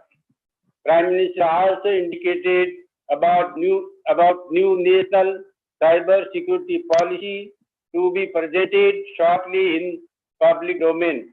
In view of above, I would like to congratulate the organizers for organizing webinar on such an important topic of national importance. I firmly believe that there are challenges in adopting digital payment system, but India is on the progressive path of tackling such challenges and converting them to opportunity with the help of technology, pooling of resources, and intellectual resource. Thank you very much for giving me opportunity to present my view. I especially thank to Professor A.K. Naik sir to give me chance to express my view. Thank you very much. Thank you so much, sir. With these, we will move towards our first keynote address. And for that, I like to call the moderator of the session, Aditi. Aditi, over to you. Thank you, sir. Now I would like to invite for the keynote address Professor Subrat Sarangi. Before proceeding further, I would like to introduce Professor Subrat Sarangi. Sir brings more than 23 years of industry, management consulting, teaching and research experience, of which the last 8 years have been in academia. Prior to joining academics, he spent about 15 years in the industry.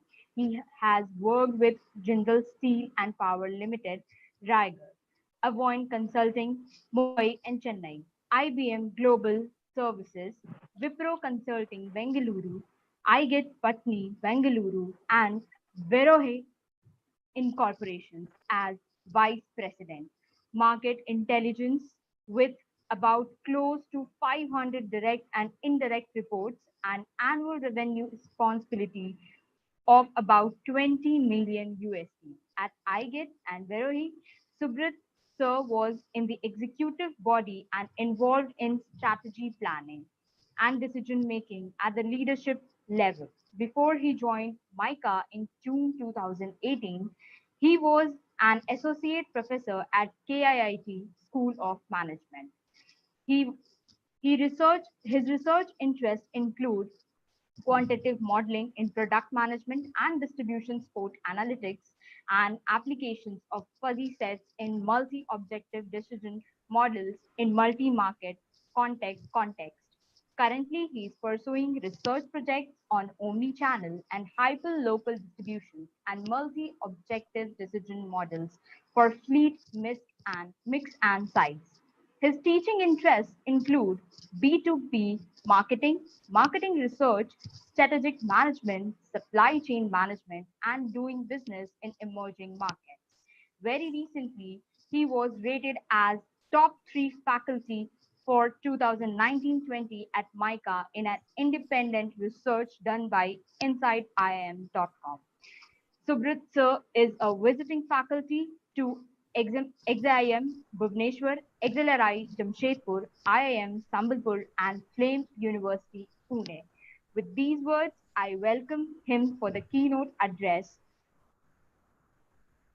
Okay, thank you. Am I audible to all of you? Am I Yes, sir. audible? You are audible. Yeah. Yes, Okay. sir. Yes, you are audible. Yeah, thank you.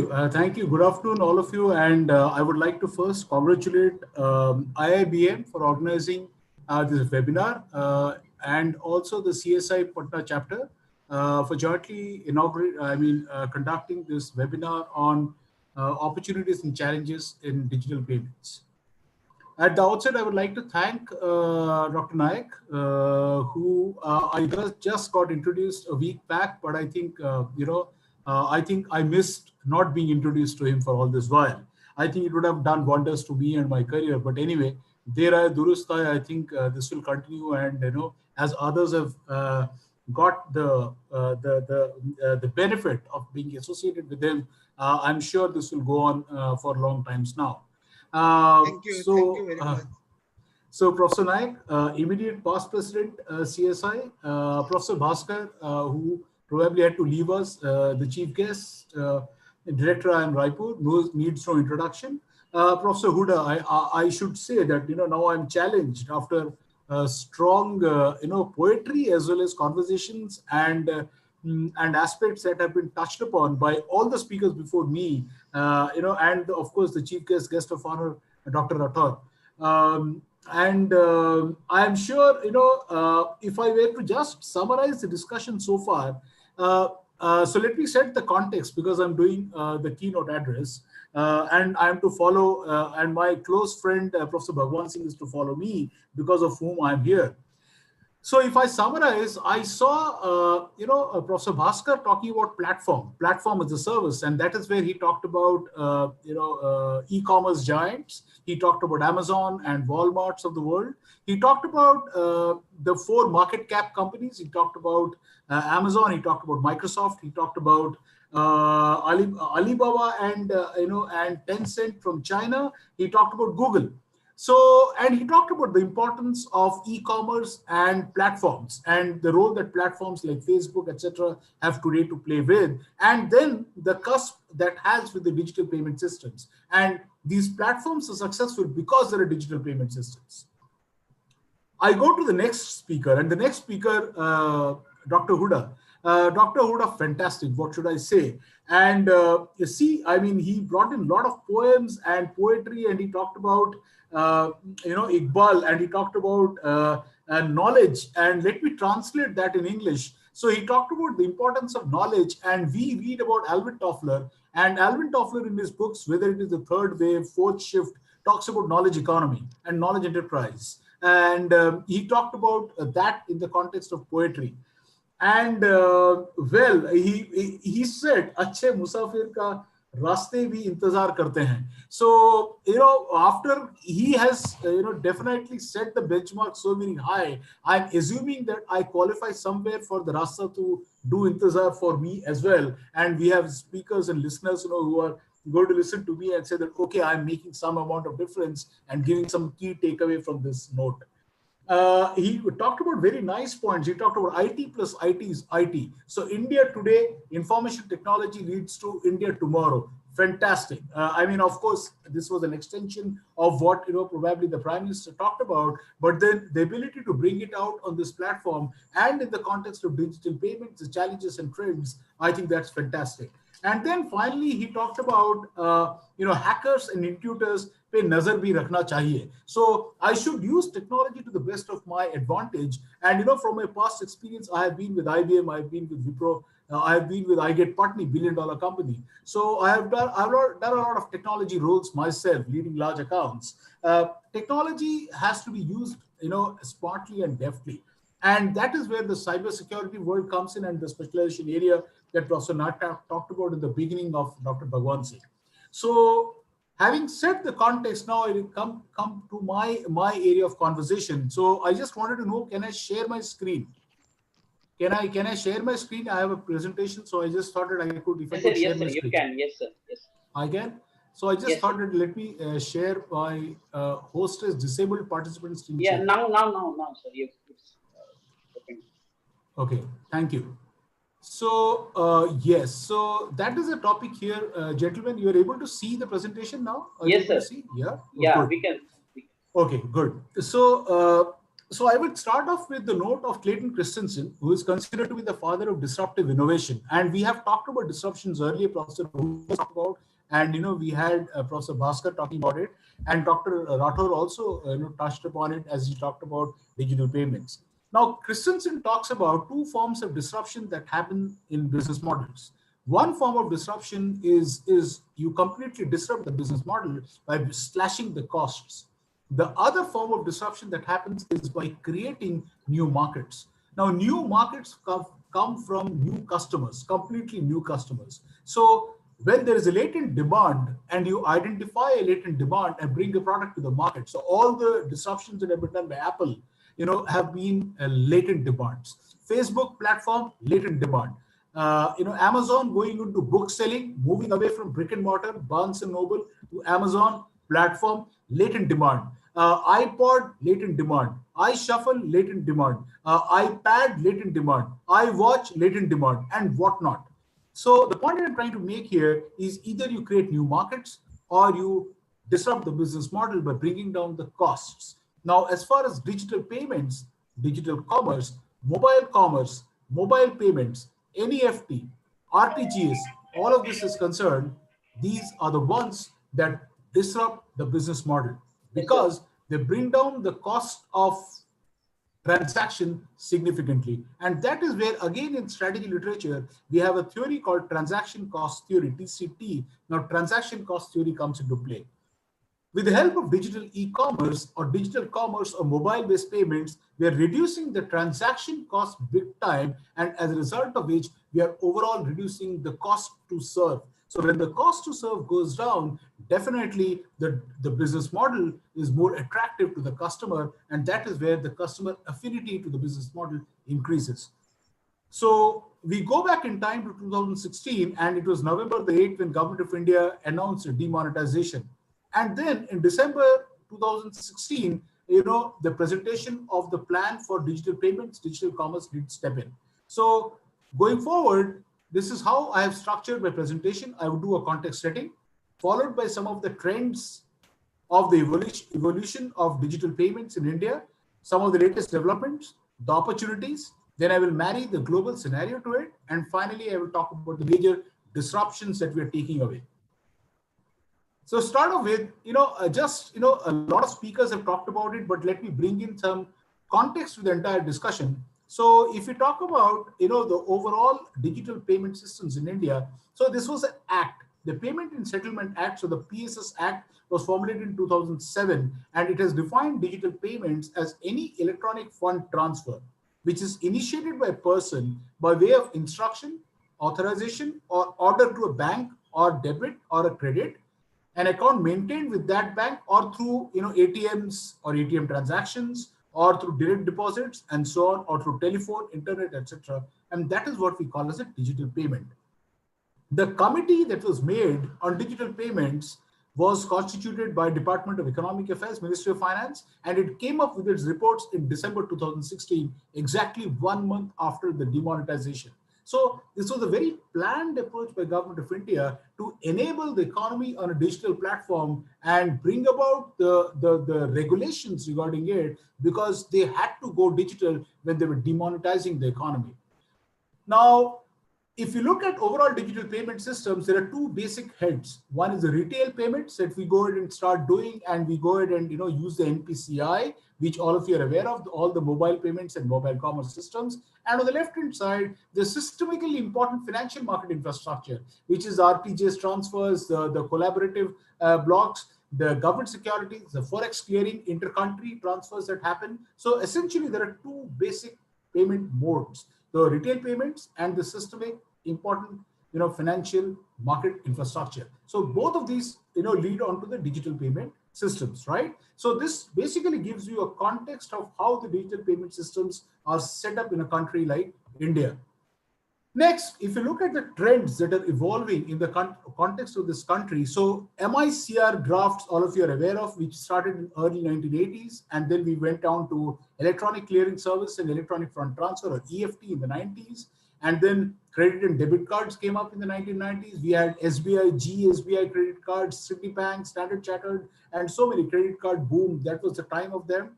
And then the national finance switch in 2003, connectivity of the ATM. So you have an ATM card of a particular bank, ICICI, you go and withdraw from SBI ATM. So that was interconnectivity. Before that, that was not possible. You have to hunt around for the ATM of ICICI to withdraw from the ICICI, if you have an ICICI credit, ATM card.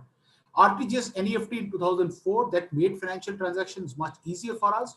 And then, of course, some of the speakers before me have talked about, and they talked about prepaid instruments basically, where they talked about Beam interface, and then they talked about unified payments interface that all of us constantly use today.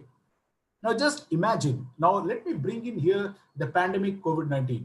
And just before me, when Professor Bhaskar was talking about, he said these pandemics are an opportunity. Just imagine during this pandemic, if the digital payment system and e-commerce system was not there in India, just imagine what would have happened during this pandemic.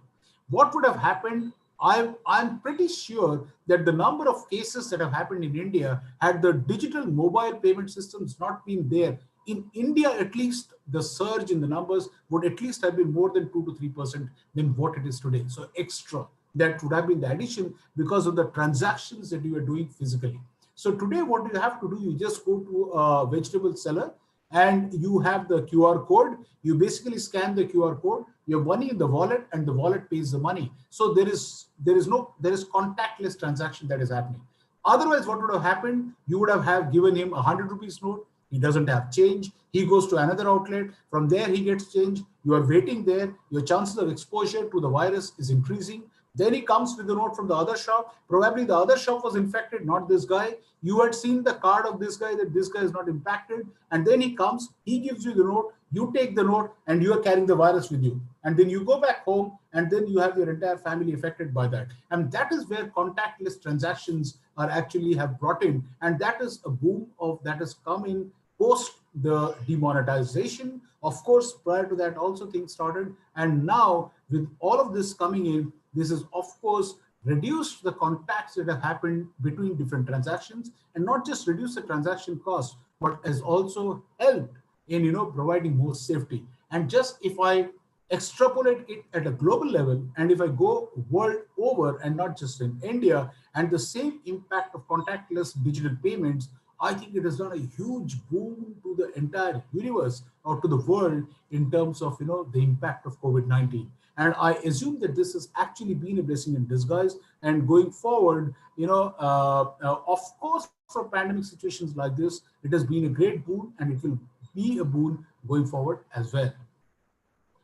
Now, next we go to some of the latest developments that have happened. So policy announcements were made in Union Budget 2017-18, and the government has been very positive about it. And the Act or PSS Act was restructured. And then new schemes like Bhim Aadhaar Pay, Bhim Referral Revenue Scheme, Bhim Cashback Scheme for merchants. So they wanted more and more merchants to come on board. So like Professor Bhaskar talked about a platform. So if I'm instituting a digital payment and commerce system, I want more people to adopt it. Unless there is a merchant who's adopting a transaction system, a customer may have money in the wallet, but if the transaction system is not favored by the merchant, the customer can't use it. Now, if you recall, some of you who are using credit cards, you would know that diner club credit cards are not possible to be used everywhere. Same was the case some years back, especially with American Express credit cards. Many outlets would not accept American Express credit cards. Now that is a challenge. So that the government and the regulator has helped by bringing in the Bhim as a concept, and the incentivization scheme has enhanced the adoption of the merchants into this particular fold, and further that has opened up the platform and digital transactions for everybody. Next, I come to one of the most important aspects, which I think we need to talk about, and we have talked about high technology or new generation technologies. Now, these contactless payments, today we have sensor-based smart cards. So if you go ahead and start doing the transaction of the credit card, you just go ahead and at the retail point of sale, you use the credit card and just show the credit card, and it senses it, and then you don't need to sign or use your password, etc.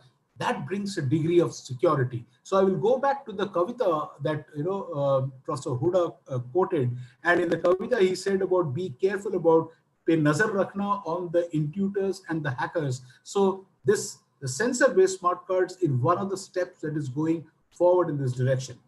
Next, AR integrated payment gateways and facial recognition technology. So for those who have traveled abroad, and now the iris-based detection systems technology that is being used. So based on your iris, you have been detected and then you are allowed a pass. Before that, they used to use the fingerprints, and today they use the iris as well as the fingerprints, double level of check on the security to identify your identity. Now the same is going to be extended, and tomorrow you never know. 1 year down the line, it is your iris or it is your fingerprint that is available at the shopkeeper next door, next door to your apartment or to your complex where you're staying or to the hostel, and you go to a chaiwala and you're having the tea while he scans your iris and the billing is done. So from the iris, it connects to a bank account. From the bank account, the transaction is made and safe and secure. You don't need to carry money at all. So you start a journey from Patna and you reach your native place probably in Jharkhand, and you haven't carried money at all. You have not bothered to also. You got into the train, from the iris, the train ticket collector detects it.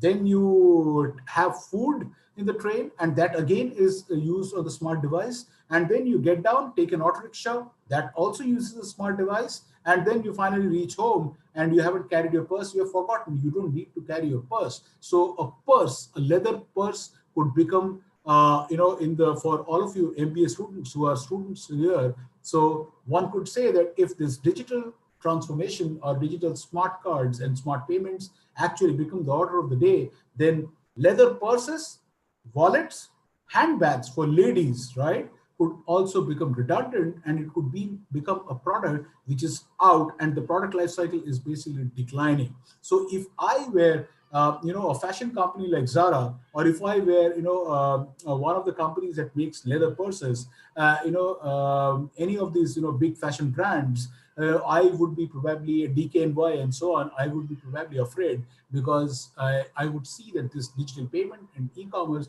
is going to take away my business. So that is what is the AR integrated, that's augmented reality integrated payment gateway and facial recognition technology. And finally, blockchain technology in cross-border payments. I think this point was touched about by Dr. Huda. It was touched about by Professor Bhaskar as well. And all of you know about the extended ledger and the blockchain technology. So more so with the adoption of blockchain technology, there will be a possibility that the transparency of all these transactions would be there. You can't edit it. It is done, and therefore it is recorded once and for all. And high level of retrievability of information, and you can't play around with the data. So therefore it is recorded, and therefore it brings in much more greater amount of security. And therefore technology again will come to the rescue of another technology. So one technology on one hand will complement the other technology, and these things are definitely going to further reinforce digital payments and mobile commerce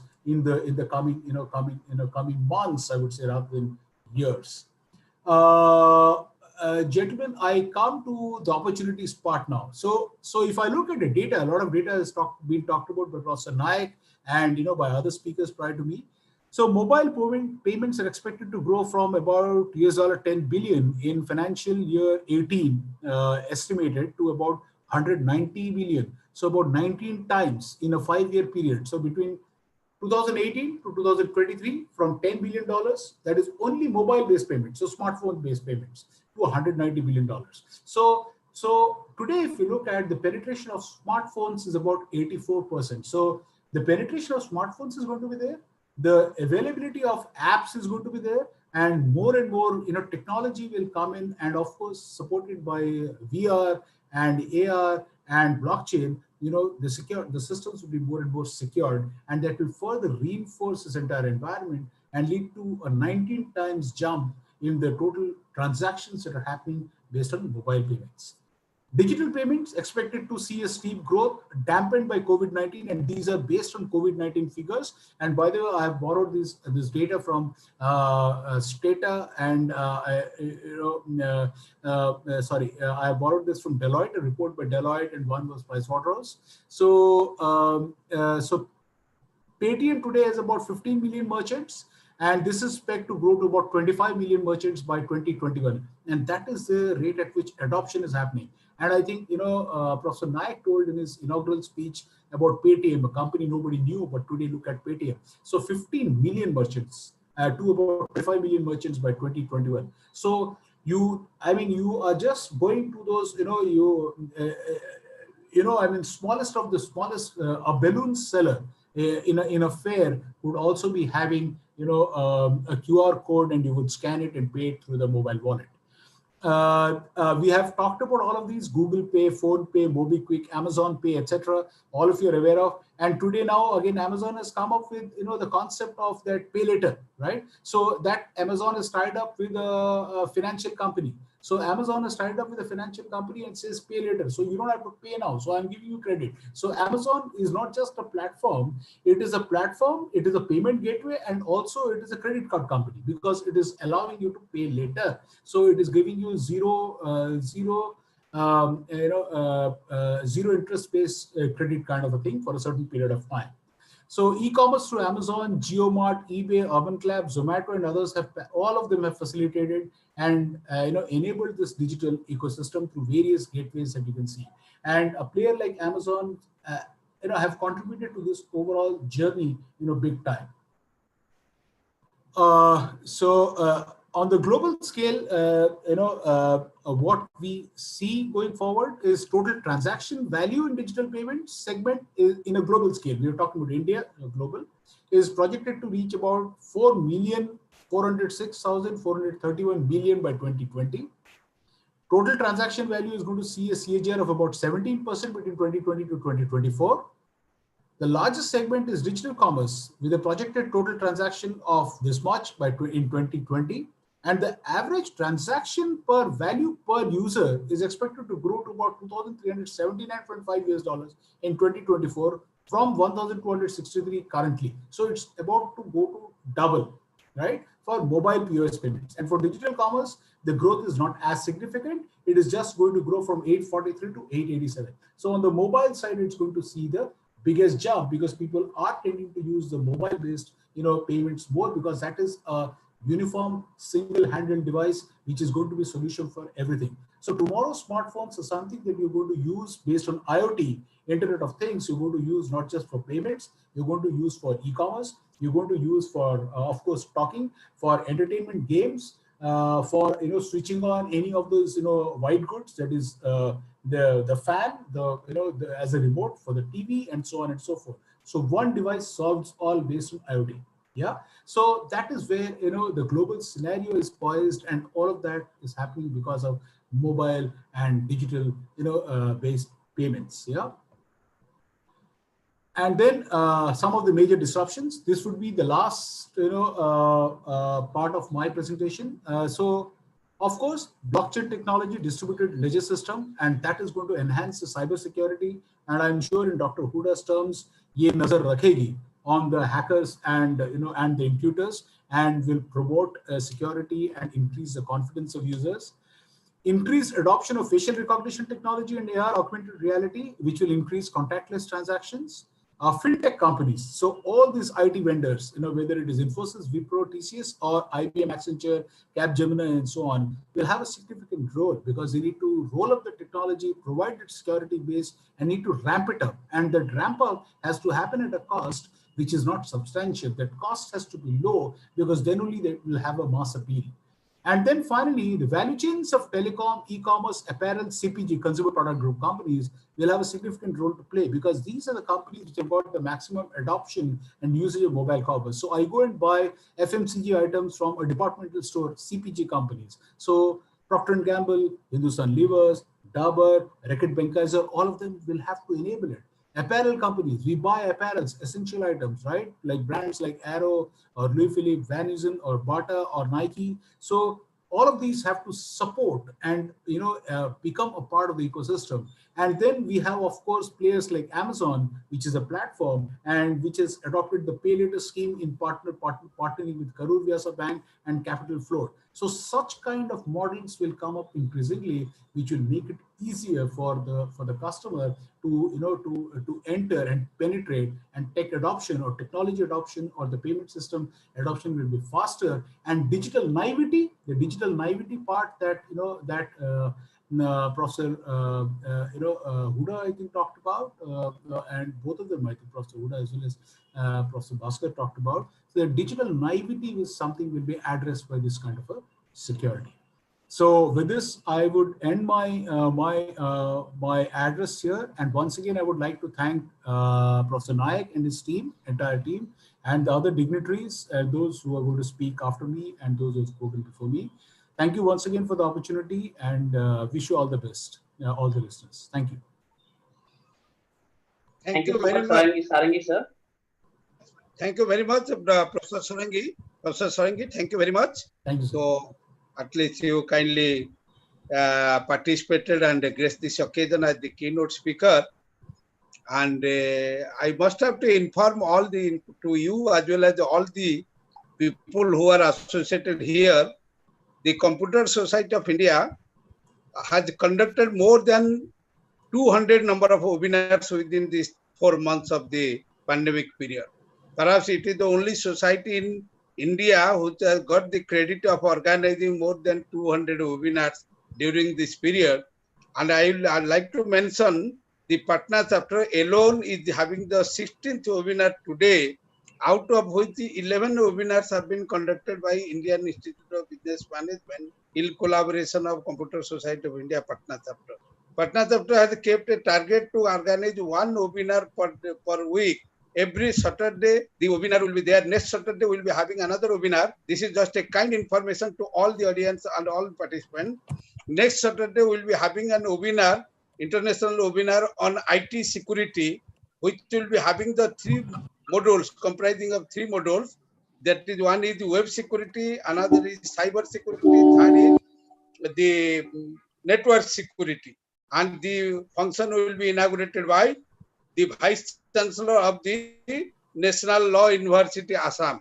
And the speakers will be Dr. Shailesh Srivastava, Dr. Malay Naik, and Dr. Subhash Jadhav. It is for your kind information. Flyers will be also communicated to you all.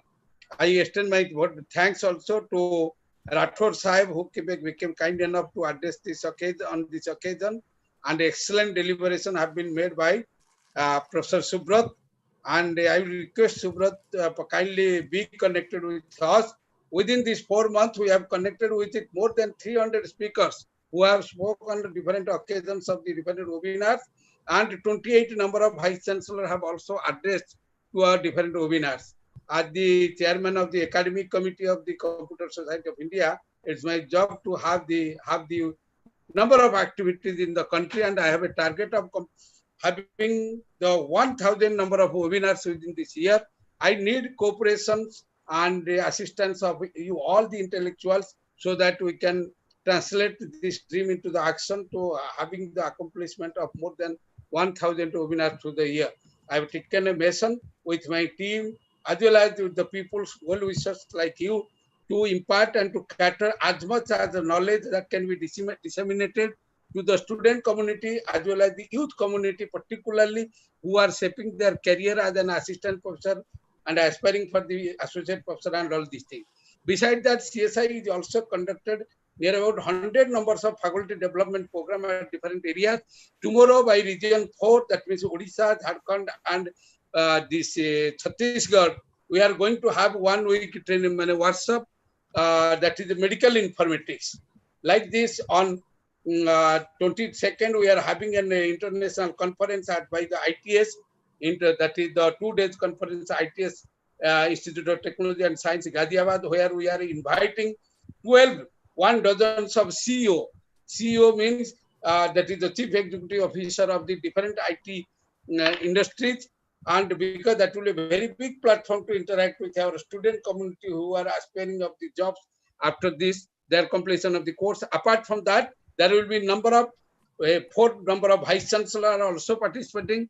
The 21st the event will be inaugurated by Honorable Dr. K.K. Agrawal, who is our chairman of the National Board of Accreditation of the AICT, and the second day program I myself will be inaugurating on 22nd. We are having a number of programs, and every day there are parallel programs. Today we are having a program at Allahabad at 4 p.m. and webinar. Some CEO is coming to address it. 4:30 we are have Bharati Vidyapith. At 6 p.m. we are having at Calcutta chapter. Parallel number of programs are going on. I will be definitely seeking the help and patronage and cooperation of all the speakers like you to help in this novel project to satisfy our dream to translate to achieve more than 1,000 number of webinars within this year, so that it will be a great help to the student community as well as the young aspirants like and those who are wanting and who are intending to shape their career in a better way, either in the industrial sector or in the academic sector. Thank you very much, and thank you everybody. Bhagwan, now I will come. Thank you so much. Thank you so much, Sarangi sir. With these, we will move towards our next session, that is invited speaker, and I like to call Rima Sen for as a moderator of the session. Over to you, Rima.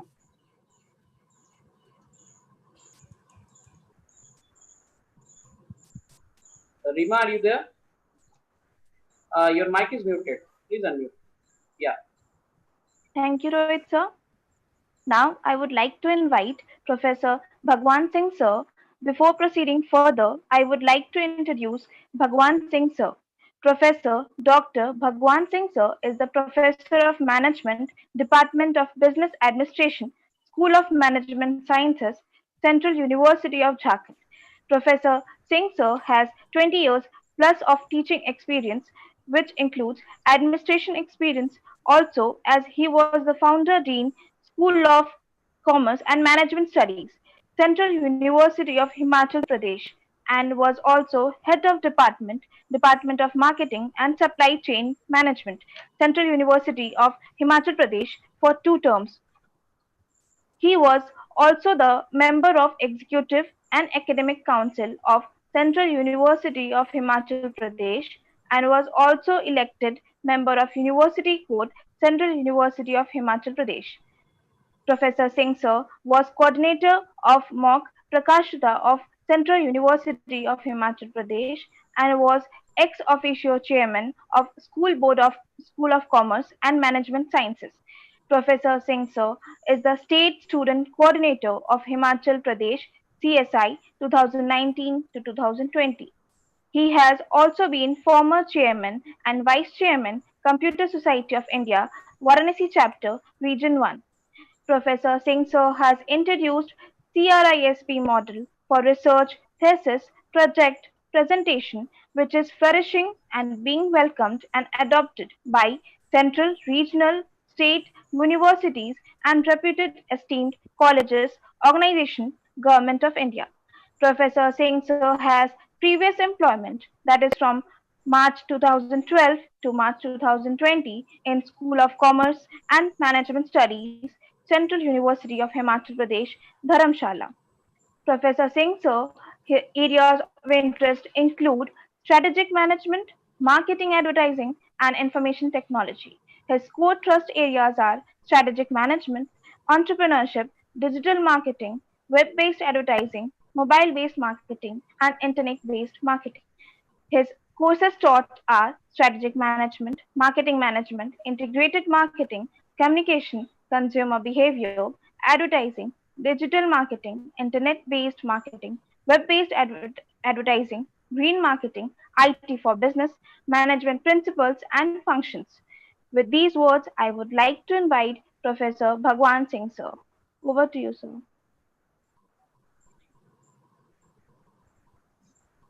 Hello. Hello and happy afternoon to all of you. Am I audible? Yeah. Yes, sir, you are audible. Respected Professor A.K. Nayak, sir. He is my mentor, philosopher and trainer and guide for CSI. I am very thankful that he gave the opportunity to be here in this international webinar session. Respected G.S. Rathore, sir. He is my mentor, my guide, my fatherly figure, my supervisor, philosopher and teacher. Respected Professor M.N. Hooda, sir. Professor Bharat Bhaskar, sir. Professor Subrat Sarangi, a good friend of mine also.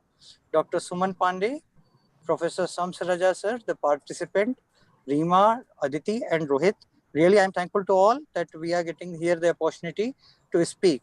And this is my theme of conversation here also, as the topic itself is opportunities and challenges in DigiPayment. So what are the opportunities? I would like to refer Professor Sarangi that he rightly presented very well the inception of the digital payment system in India, from where it started.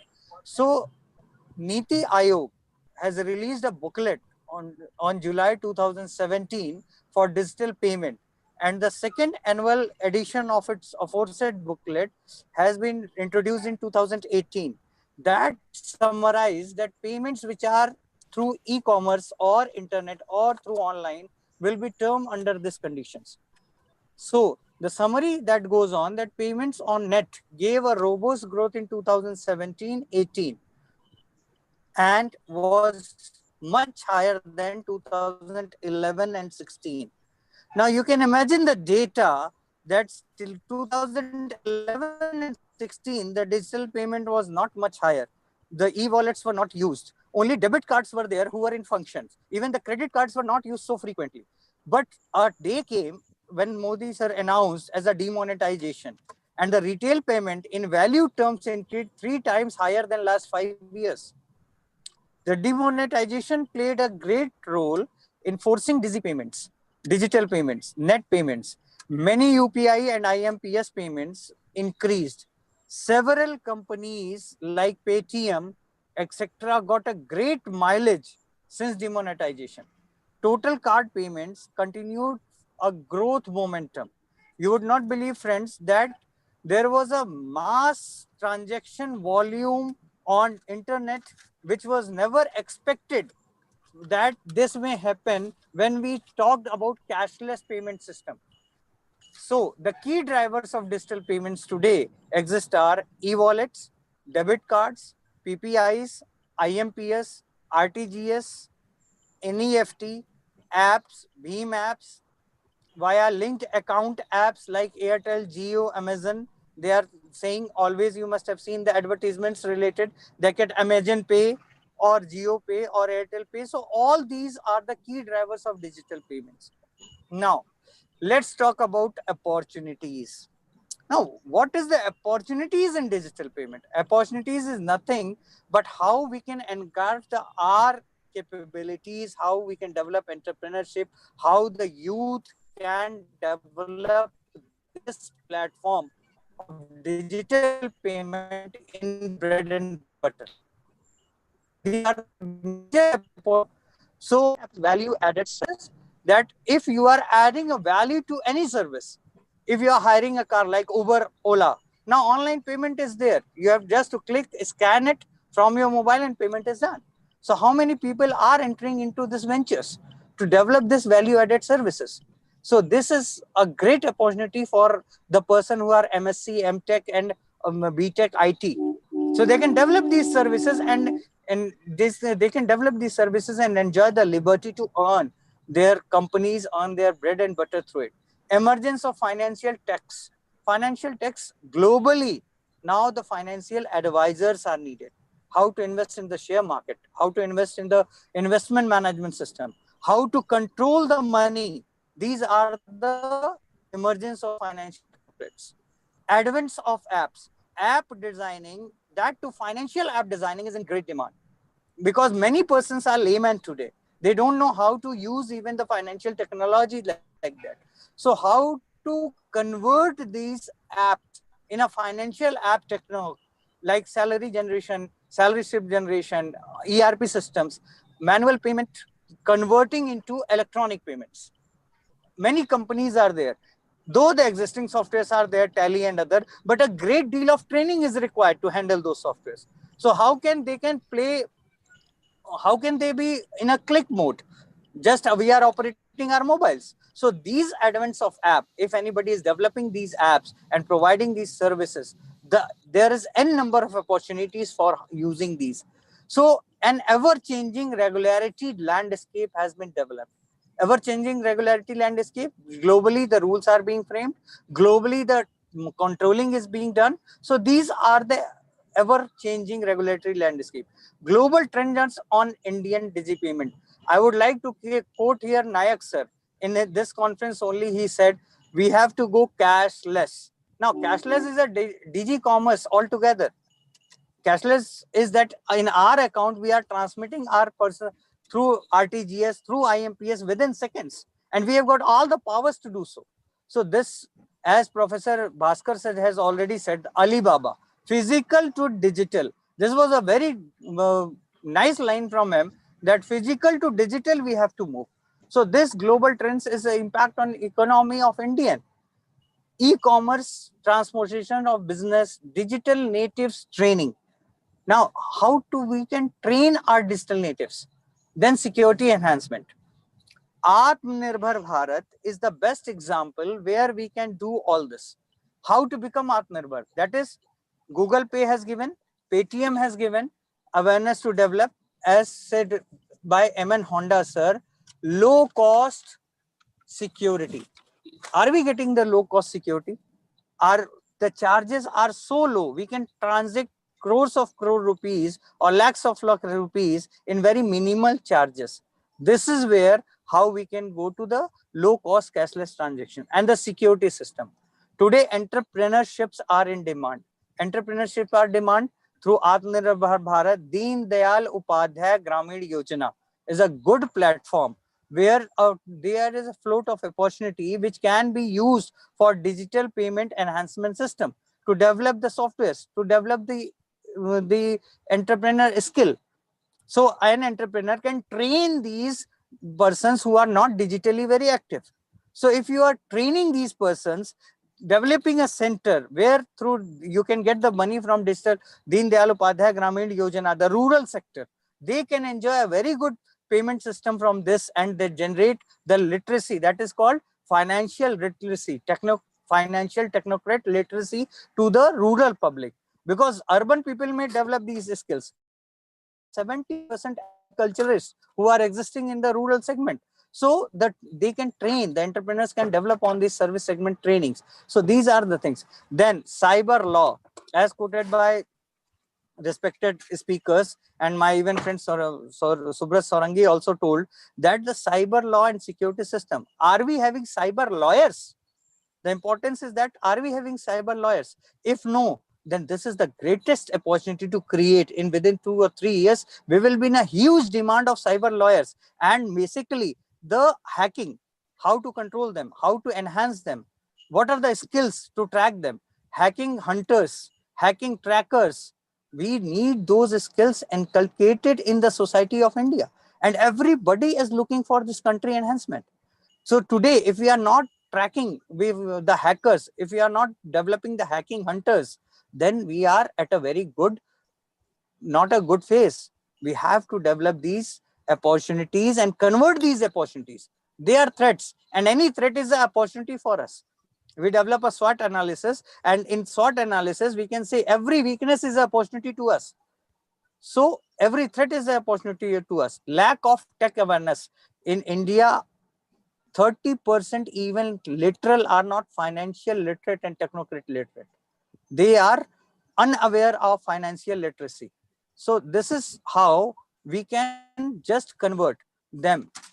I would also like to quote our respected sir in today's scenario, that we have a enhancement of those skills which we still are lacking behind. What we are lacking behind is that the development of digi lockers, financial lockers. The locking system are always with the bankers. We are fully dependent on the bankers, but banking security system is vulnerable. Every bank has different outset of security system. So every banker wants that your app has to be downloaded and taken into care. There is no uniform system except for IMPS, except for the tool of 24/7, except for developing the RTGS. There is no such tool. And everybody having each bank app has to be trained accordingly as the banker is saying. So uniformity is absent. So this is the good opportunity that uniformity system could be developed to control a standardized banking system with the financial literacy trends. So these entrepreneurs can develop this skill. The countrymen and the youth of who are MTech science, who are BTech science or MCA, they can develop these systems and develop a great tool in a software mode who can convert the possibility of developing these uniform system of banking payment system. So the government is not going to help in this. So it's a huge opportunity. One can develop the uniform banking system. One can, who controls all the software and all the platform, like Google is doing, Google Pay. Any software you are purchasing, anything you are purchasing, you can directly pay from the Google Pay. Alibaba, the Amazon, they are developing these platforms. So why we cannot develop a think of the vision like developing a one uniform app which will control all the bankers and which will develop all the bankers?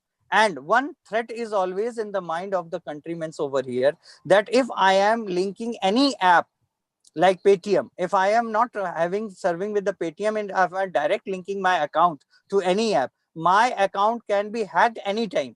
So this threat of hacking, this threat of thinking that I could be vulnerable to the hackers, so I do not connect my account to this. So the security system is also equally important. So these are the opportunities which could be converted. And Subrat sir, Honda, MN Honda sir, Bhaskar sir, Rathore sir, everybody explained that how could we really be inculcated with the systems of digital payments.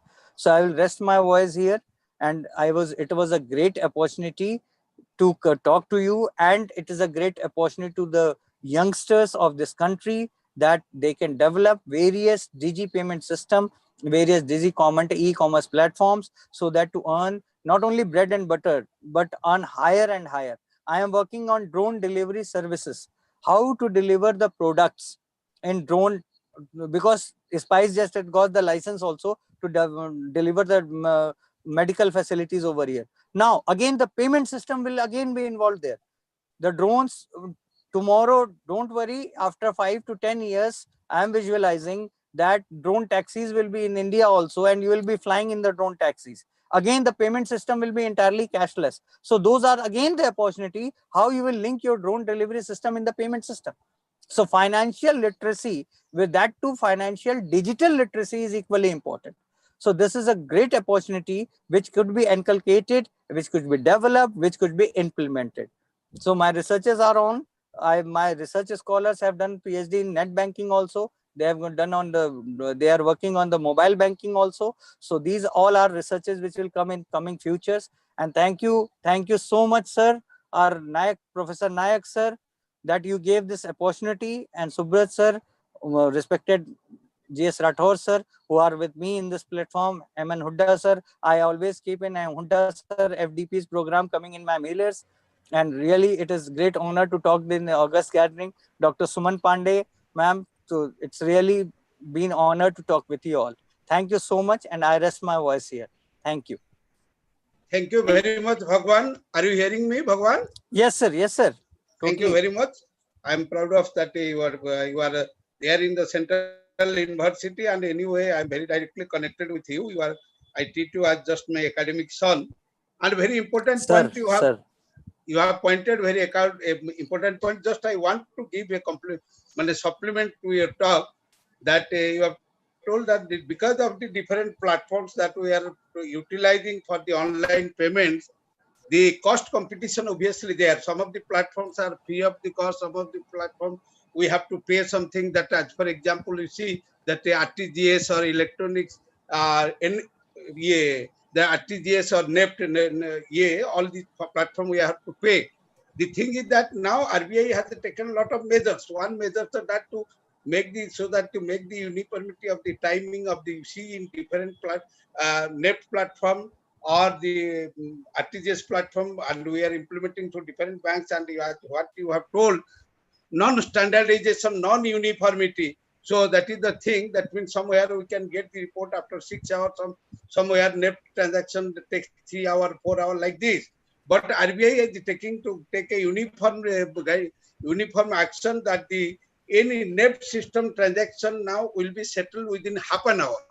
irrespective of the NEFT being transacted through any of the banks and all the things.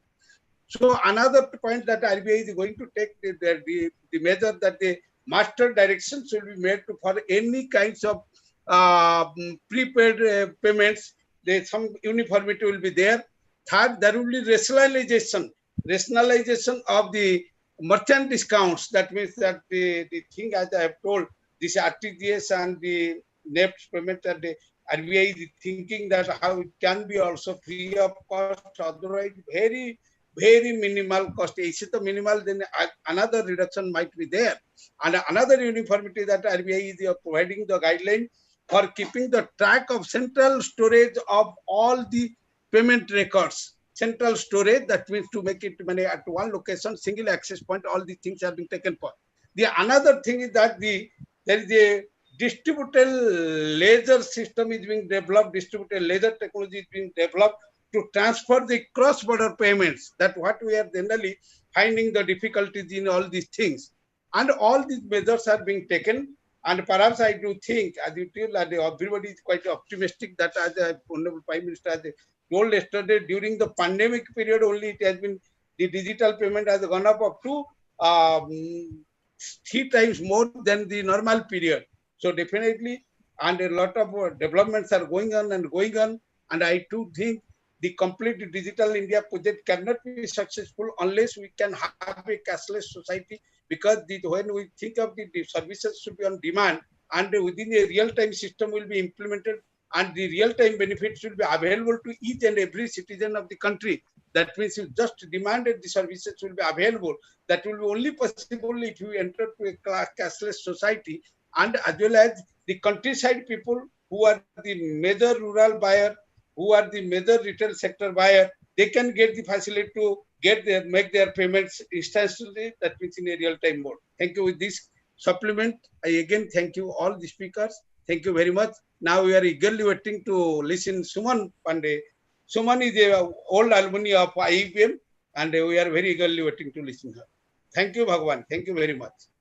Thank you, Bhagwan Singh sir. Thank you, Naik sir. With these words, we are now towards our next session, that is invited address. And for that, I like to welcome Dr. Suman Pandey. She receives her PhD degree from Kangaon National University 2020 and MS degree 2009 from Postech. She did her undergraduate from Makhanlal National University of Journalism 2002. She was an assistant professor in Catholic University in Daegu in CSE department 2011 to 2018. She also served as a researcher in Postech from 2010 to 2011. Prior to which, she worked as a senior software in Nest Technologies India and software engineering in Dharma Systems India. Currently, she is postdoctoral fellow in Postech since March 2020. Her research interests are streaming, SDN, CCN, and edge cloud computing and network intelligence. With these words, I like to welcome Dr. Suman Pandey for the invited address. Thank you, everyone. Can you hear me? Yeah, sure. Yes, you are audible, Suman. Thank you, sir, for giving me the opportunity. I am a very old student of Professor Nayak, and I remember my time when I was doing my BCA in IIBM with Professor Nayak, and he always encouraged me and always hoped high of me. So I'm very thankful to him because he has a big contribution in my career. He also gave a recommendation for my master's, and after that I always have very high regards for him because he never do, like, he always tried to do something good for his students. So with that, God bless you. Thank you, sir. And I'm so honored to be here today and to hear so many amazing speakers. And I feel very little among these people, highly educated people, but I will still try to contribute something to this seminar. So the seminar was about the digital payment, and definitely I don't have much experience on the digital payment side, but I have been working on network management since about 15-20 years already. So the network management is basically managing the network. And I would present today some part of it, what I have learned and all these years. So whenever there is a security, we have servers, right? So basically, when you are trying to secure something, what are you trying to secure? You are trying to secure your data and your applications. And those datas and applications resides mostly on servers, right? So maybe it is a database server and a web server and some sort of server. So in security, it's really important to secure your infrastructure, to secure your servers. So no intruders could intrude to your servers and do anything wrong with the servers. So I think server security is really a major part in security. Um, we are talking, everyone is talking about Google and Amazon and all these American companies. So they have built a very large infrastructure of servers. So you call them cloud servers. Nowadays, you are calling them edge cloud and fog cloud kind of servers. So these are all server technologies. So they have these servers distributed all over the world. And now with these servers, they are able to provide very fast services to anybody, even to Indian market. So the main important thing, I think, is to develop such an infrastructure in India itself. So I live in South Korea. I am working in South Korea for about 12 years already. Yeah. And I see that even South Korea, they have their own server infrastructure. So they have their own cloud system. They don't rely on Google Pay. They are not relying on any Paytm. They are not relying on Amazon Pay or anything like that. They have their own paying system. So they have their own server infrastructure, they have their own applications, and they are doing that.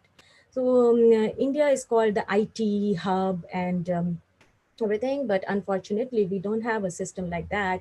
But definitely the things are going to change, and slowly we are going to be independent of all these foreign companies, and we'll have our own systems. So I want to focus on learning server technologies for our students, and I would like them to learn them and then try to deploy the servers by themselves. And nowadays it's possible to do it even on your laptop. So you can learn these technologies even on your laptop. I'm still a researcher, and I still download and install everything on my one computer and try to experiment with the stuffs and try to see how things function.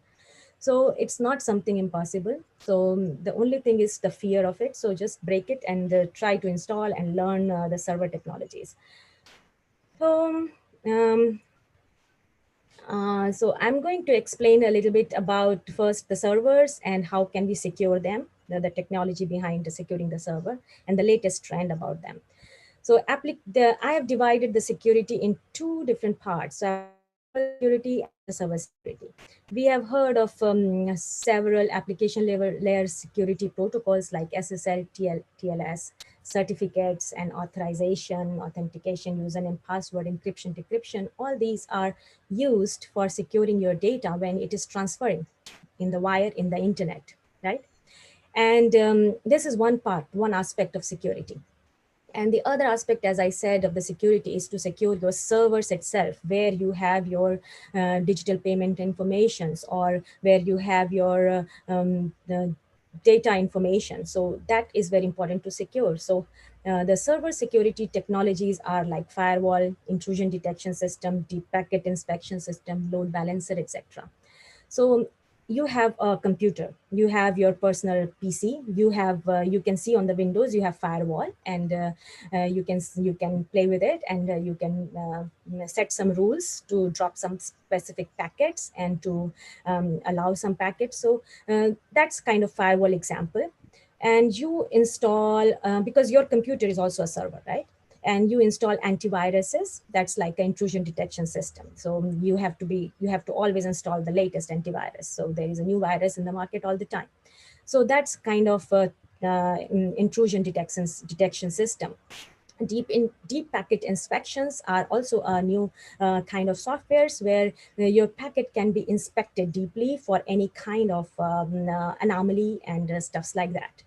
And the load balancer is to balance the load on the server. So if there is a case of multiple requests at the same time, the systems can fail and your the transaction cannot complete. So in that case, you need a load balancer kind of system to secure your safe transaction. So these kind of technologies, I consider them as server security technologies. And I actually work on these kind of technologies. So I would explain them a little bit in detail and what's the latest way to secure your servers using these technologies. So you see this example. So servers you have a mobile and you are doing your digital payment, and you have your digital payment is always going to go to a server, to some send some request, get some reply and stuff like that. So at the protocol level, there are so many security stuffs, and that's important. And the other important thing is to secure the server itself from different types of attacks, like just like your PC. So your PC is there, you need to protect it from virus, Trojan, hacking, and from a DDoS attacks. And the same way, your servers need to be protected from all these kind of attacks. So how can you protect these servers from all these attacks? If your server is just one single server, if your entire system depends on just one server, for example, just one server in some office, then you can definitely protect it just very simply by installing firewall, by installing an antivirus and stuff like that. But the server technology itself is changing a lot. Nowadays is the cloud systems, right? So the cloud system has a distributed server technology where your servers are distributed, and then you need to secure them. You have data centers, big data centers, and you need to secure the entire data center. So this approach will not work, right? So you cannot go to each server and secure them with the firewall like that. So this approach cannot work in the modern distributed cloud or fog environment. So how can we secure our clouds or fog environment at this point? So as I said, so this slide explains about how the server technology has changed in all these last decade. So before we had only one server like that, or few servers like this. You usually have a web server, then a database server, and you install a firewall, and then you connect your this server. But the server technology has changed to cloud and CDN, content distribution networks, and this kind of technology. So now your servers is all over the world like this. This is a map of a Google Cloud CDN. So the Google Cloud, for example, they have servers in US and Europe, you can see, and also in India. They have server in Mumbai, maybe Bangalore and New Delhi, like that. So they have servers in India as well as in South Korea. They don't have, but nearby South Korea, in Japan, they have server. So we always connect. If we have to connect to Google, we are connecting to basically Japanese Google server. So so this is their server is distributed, and you connect to the closest server, and we need to protect these servers. So it's not only Google who has this kind of infrastructure of the servers, but also Akamai level 3 and Verizon and Amazon. All of them have Microsoft Azure. They have all these technology, but the biggest players are definitely American companies. But all the smaller countries also have their own cloud systems installed. I am not aware about Indian system yet. I didn't study, but I think India is also starting to build their own cloud system, I think. But I'm not so well aware about that yet. But definitely that must be going on. And so as you see, this cloud, this is an example of a Google cloud system. And you can see that even the servers are not just one layer. There are a different layer of server architecture. So in Google, they call it Espresso and Jupyter. So the Jupyter is basically the core layer, and Espresso is a little bit more connected to the core layer. So not So they have different security for these layers. So the core layer definitely have a higher security. And these are the servers connected to the core like this. And then they have also a outer layer which is not available in this picture. So there is another outer layer as well, and they manage these at hierarchical level using the software defined network. That's also my research topic. So nowadays the server technologies, we can manage these servers with the software defined network technology. So not only Google, Amazon, Microsoft, everybody is using software defined network to manage their server technologies. And because the servers are distributed all over the world, and they need a central point to manage all these servers. So this is a very handy technology. And if you read latest networking books, then in the network layer section, you will find a section for software defined network. And also at the link layers and the transport layer, you will also find a section for the software defined network. So I recommend that all the students should study this software defined networks and try to understand, also try to play with it. So to manage the security of the data center, the latest trend is to manage it with the software defined networks. So I will not go too much into detail of the software defined network. I will just explain how the software defined network is helping to secure your servers. So this is another architecture of AT&T proposed CORD architecture. So this is basically a central office architecture, which is closer to the edge. So you have your computers and your phones and everything is your end devices here, and it's connected to the PON port with all these servers. These are edge cloud servers. You can consider them like that.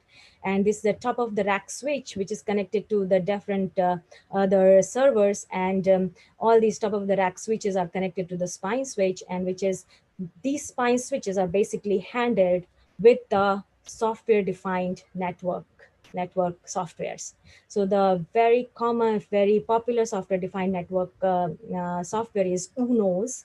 So UNOS is open source software using which this is a standard de facto these days. So this is used by a lot of companies to handle their servers, UNO's software defined controllers to control their servers and to also secure their servers. So if you go to this link, you can read more about this latest architecture proposed by the AT&T.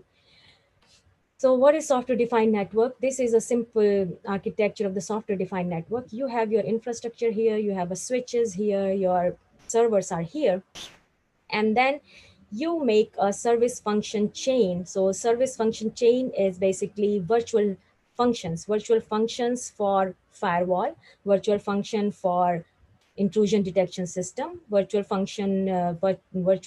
network function for deep packet inspection, and virtual network function for load balancer.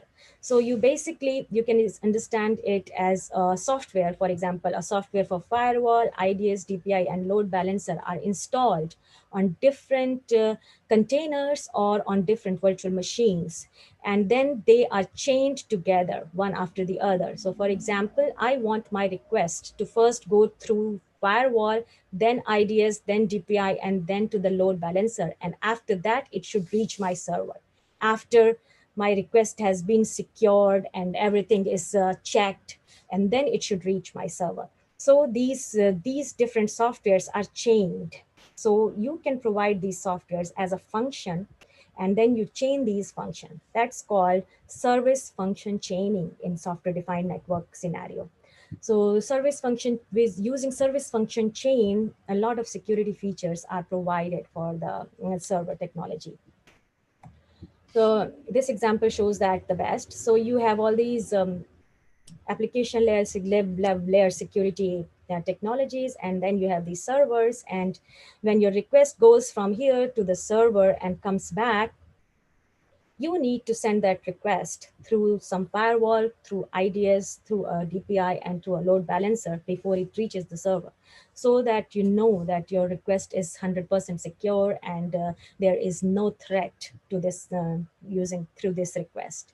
So it has to go through all these, and this is called the service function chaining. And this can be provided using software-defined networks. And you can use UNO or another software-defined network tools to ensure these kind of architecture, to deploy these kind of softwares on different virtual machines and to chain them all together. So your request is always going securely to the server, because you must protect these server. So if you learn this technology, you can make your own cloud system and you can make your own server technology. You can secure your own server technology with service function chaining stuff. So so this is server security through SDN. So I would, in the last, I would like to give some pointers to the students who want to learn this technology. So if you want to learn software-defined network controllers, I would recommend you to search UNOS and go to their official webpage and try to install it on your virtual machine. So first learn the virtualization technologies and then learn the UNOS. Okay, so install them and try to learn how it functions. And you can also use OpenStack, and it's also, these are all open source, and nobody's stopping you to install and to try this. So you install OpenStack and try to manage your server. It has some learning curve, definitely, but I think you can still learn because I learned it, so you can learn it too.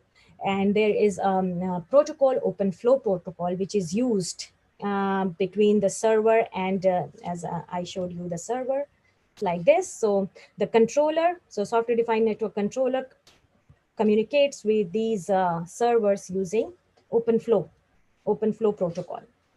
So you can learn about OpenFlow, what is OpenFlow protocol, and how it is used to communicate between the controller and the devices. And for firewall technology, I would recommend you can install IP tables on Linux system. So you will install a IP table on a Linux system that will work as a firewall. If you install a Suricata in the in the Linux system, that will work as a IDS. You can try to install NDPI for deep packet inspection and HA proxy for load balancer. There are many other software as well. These are just the example of free softwares, and for students to install and try how these security technologies work. So after you install all of these softwares on different machines and then try to use UNOS to chain them before it reaches your Apache web server like this. So this is a kind of technology that is used for securing the servers by all the cloud service providers like Google Cloud or Azure or Amazon Cloud. All of them are using this software-defined network technology. So I would recommend that if you are interested in security and especially the server security part, you learn these and try to get a hands-on on these technologies. And yeah, so it will be a very good tool for you to get into cloud-based companies. So that's my presentation, and I would like to thank you for listening to me. Thank you so much, Sumant ma'am. Yeah. Yeah. Thank you, Thank Rohit. you so. Yeah. Yeah, I'm done. Thank you. Yes, sir. Other speakers are there or they have left out? They're just checking it out, sir. Yeah, Aman Hoda sir is there, sir. Or what are there? Oh, I think Rathod sir is also there. that's what, sir. Or Yeah, and Vipin. Aman Hoda sir is there, and Rathod sir is there, and I don't think the rest of them are here, sir. Rest of Any them have question? leave. Question? Uh, Question? so students and delegates, if you have any question, you can ask it on the chat box. Huda साहब है, राठौर जी है, सुमन भी है. ऐसा है, बड़े बड़े भाई के प्रोग्राम से मैं कैसे बाहर जा सकता हूँ, तो मैं कुछ काम वाम कर रहा था शाम के प्रोग्राम का, लेकिन मैंने कहा बड़े भाई का प्रोग्राम पूरा सुनना चाहिए. नहीं आप अरे क्या बात करें, जहाँ बड़े भाई वहाँ छोटे भाई दोनों कैसे अलग हो सकते हैं? जी सर, इसलिए मैंने लॉग आउट नहीं किया, मैंने कहा मैं प्रोग्राम सुनूंगा पूरा।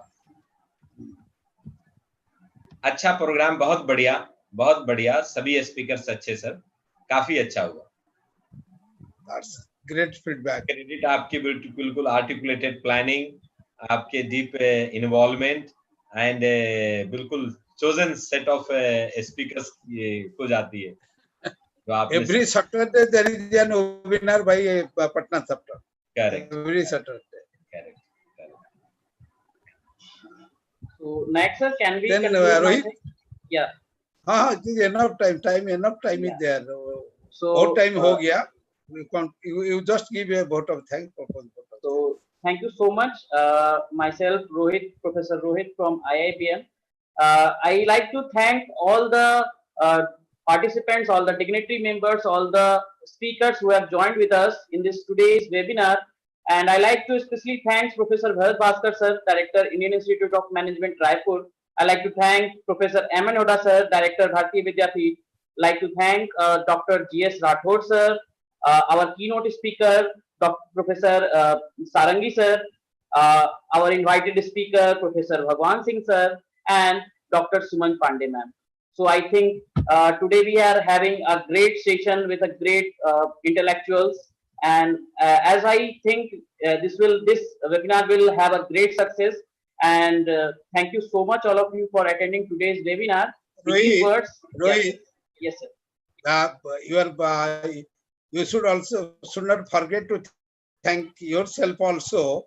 And beside that, let me tell, everywhere we are having number of webinars, because in every location, every city, we are having the set of dedicated people. For Patna CSI Patna chapter, we have succeeded to organize near about 17 webinars, because the team who are always there with me, we should remember them also. Professor Ganesh Pandey, Deputy Director of Indian Institute of Business Management, he always work as a convener of all the programs. Professor Shams Radha, the Regional Vice President of the Odisha, this Bengal, Bihar, and Northeast region, Assam, and Rohit, Professor Rohit, Assistant Professor, who himself is the host, because he is the most technical person for organizing all the events and coordinating all the things. He is doing a lot of efforts and for providing the certificates and all these things. It is being single-handedly handled by Rohit. And we are having the other peoples of the CSI Patna chapter, the state student coordinator, that is Gopal Krishna. He is also extending help in many matters. And the CSI Patna chapter, as well as IIM, is always thankful for the core committee who are behind the scene and who are helping in organizing all kinds of events. Take it, carry on. So thank you. I like to thank Dr. Nayak sir, who has motivated us to organize these type of webinars. And thank you so much, Ganesh Pandey sir. Thank you so much, Gopal Krishna sir. Thank you so much, our regional RVP, Sam Raja sir. With these words, I like to pray God for the grand success of this webinar. And I like to take permission from all of you to sign off for today's meeting. And special thanks go to my younger brother and Hoda Sahib and Rathod Sahib and Suman also, who remained from the beginning to the last for making the program most grand success. Thank you. Thank you. Thank you. So with these words, I like to thank, and we are now signing off.